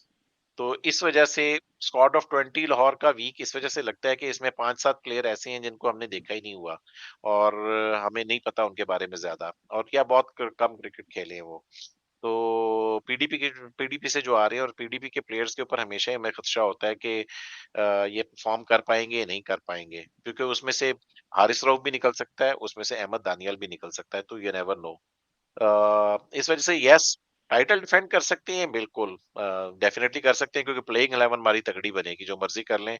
अगर हमारी कोई इंजरीज वगैरह नहीं होती तो इंशाल्लाह ताला प्लेइंग 11 जो है हमारी पूरी है।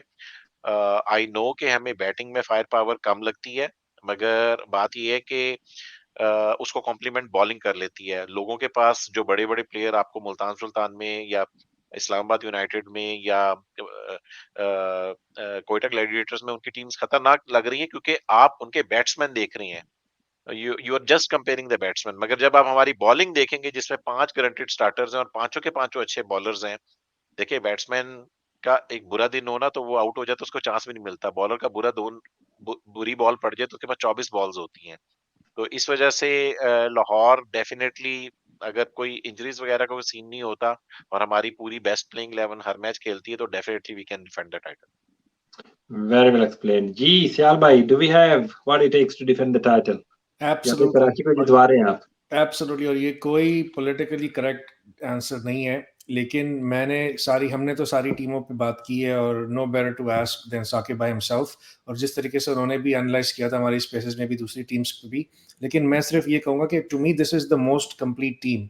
जिस तरीके से उन्होंने कहा कि बॉलिंग तो इट्स लेजेंडरी बॉलिंग है इनकी, और फिर बैटिंग के अंदर भी मुझे इतना फायर पावर का मसला नहीं लग रहा है, क्योंकि I still see a lot of people that have, हम भूल जाते हैं कि Fakhar Zaman is at the top, right? If Fakhar has a good tournament then he can actually basically carry the whole team like he has in the past.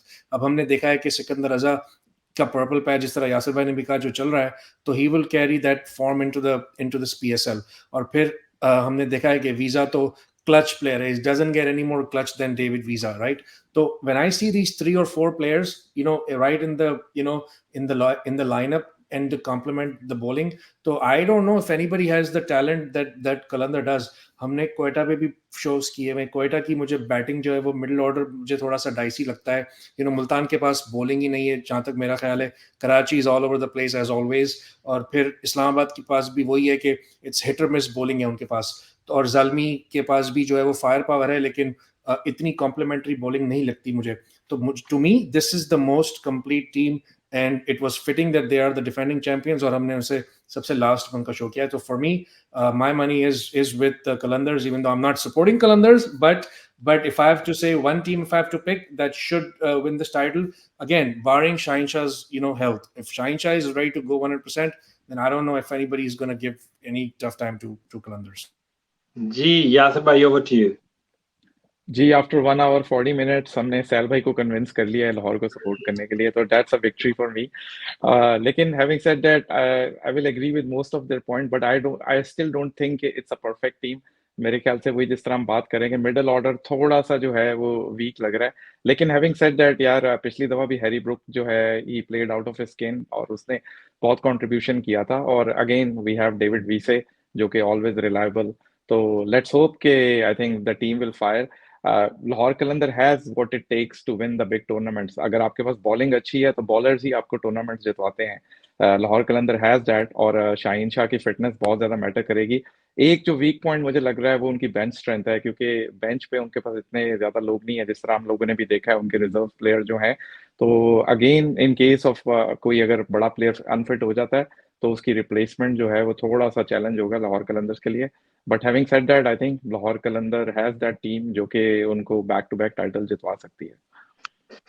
Very well explain ji everyone. यही है जी आज का show. बड़ी detail में आज हमने इसको analyse किया है, डिस्कस किया है। सॉरी, आप तो बताइए आपके क्या तासुरात हैं कलंदर्स के लिए। यार मैं तो होस्ट हूँ ना, मुझे उसका तो फायदा उठाने दीजिए ना।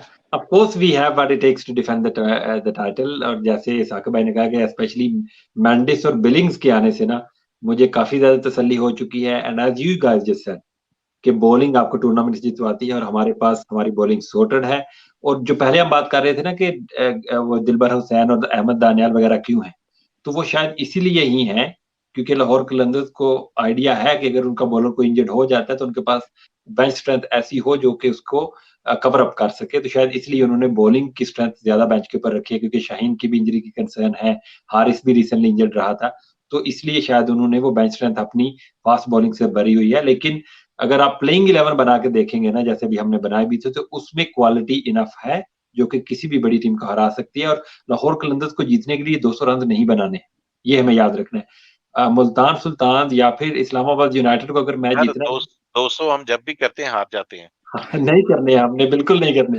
तो हम वो टीम है कि जिन्हें इस्लामाबाद यूनाइटेड या मुल्तान की तरह 200 रन नहीं चाहिए, हम 170 भी डिफेंड कर सकते हैं।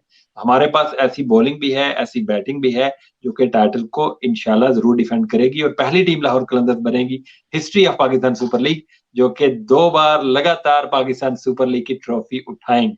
यही मुझसे आप सुनना चाहते थे और मुझे गालियां पड़वाएंगे बाकी की टीमों के फैन से।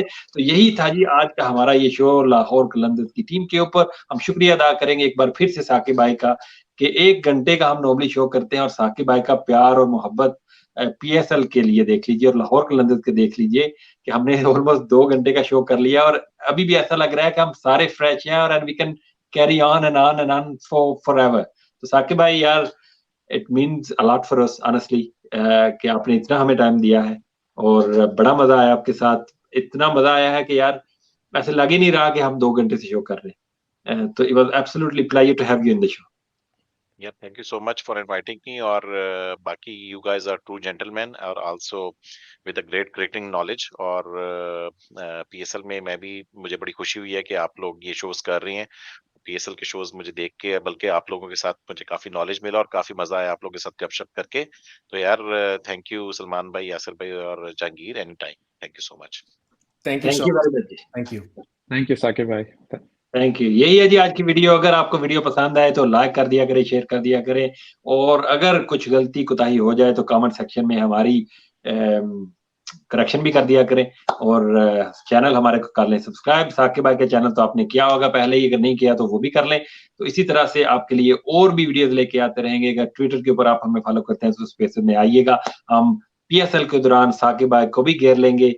इनके आगे हम वो मछली के आगे जो डालते हैं ना, उसको घेरने के लिए पीएसएल का टाइटल लगा के हर स्पेस में हम साकिब भाई को लेके आया करेंगे और इनके इन डेप्थ एनालिसिस आपके सामने पेश किया करेंगे। आज की वीडियो यही तक है। Thank you very much everyone for watching and for joining. Allah Hafiz. Hafiz.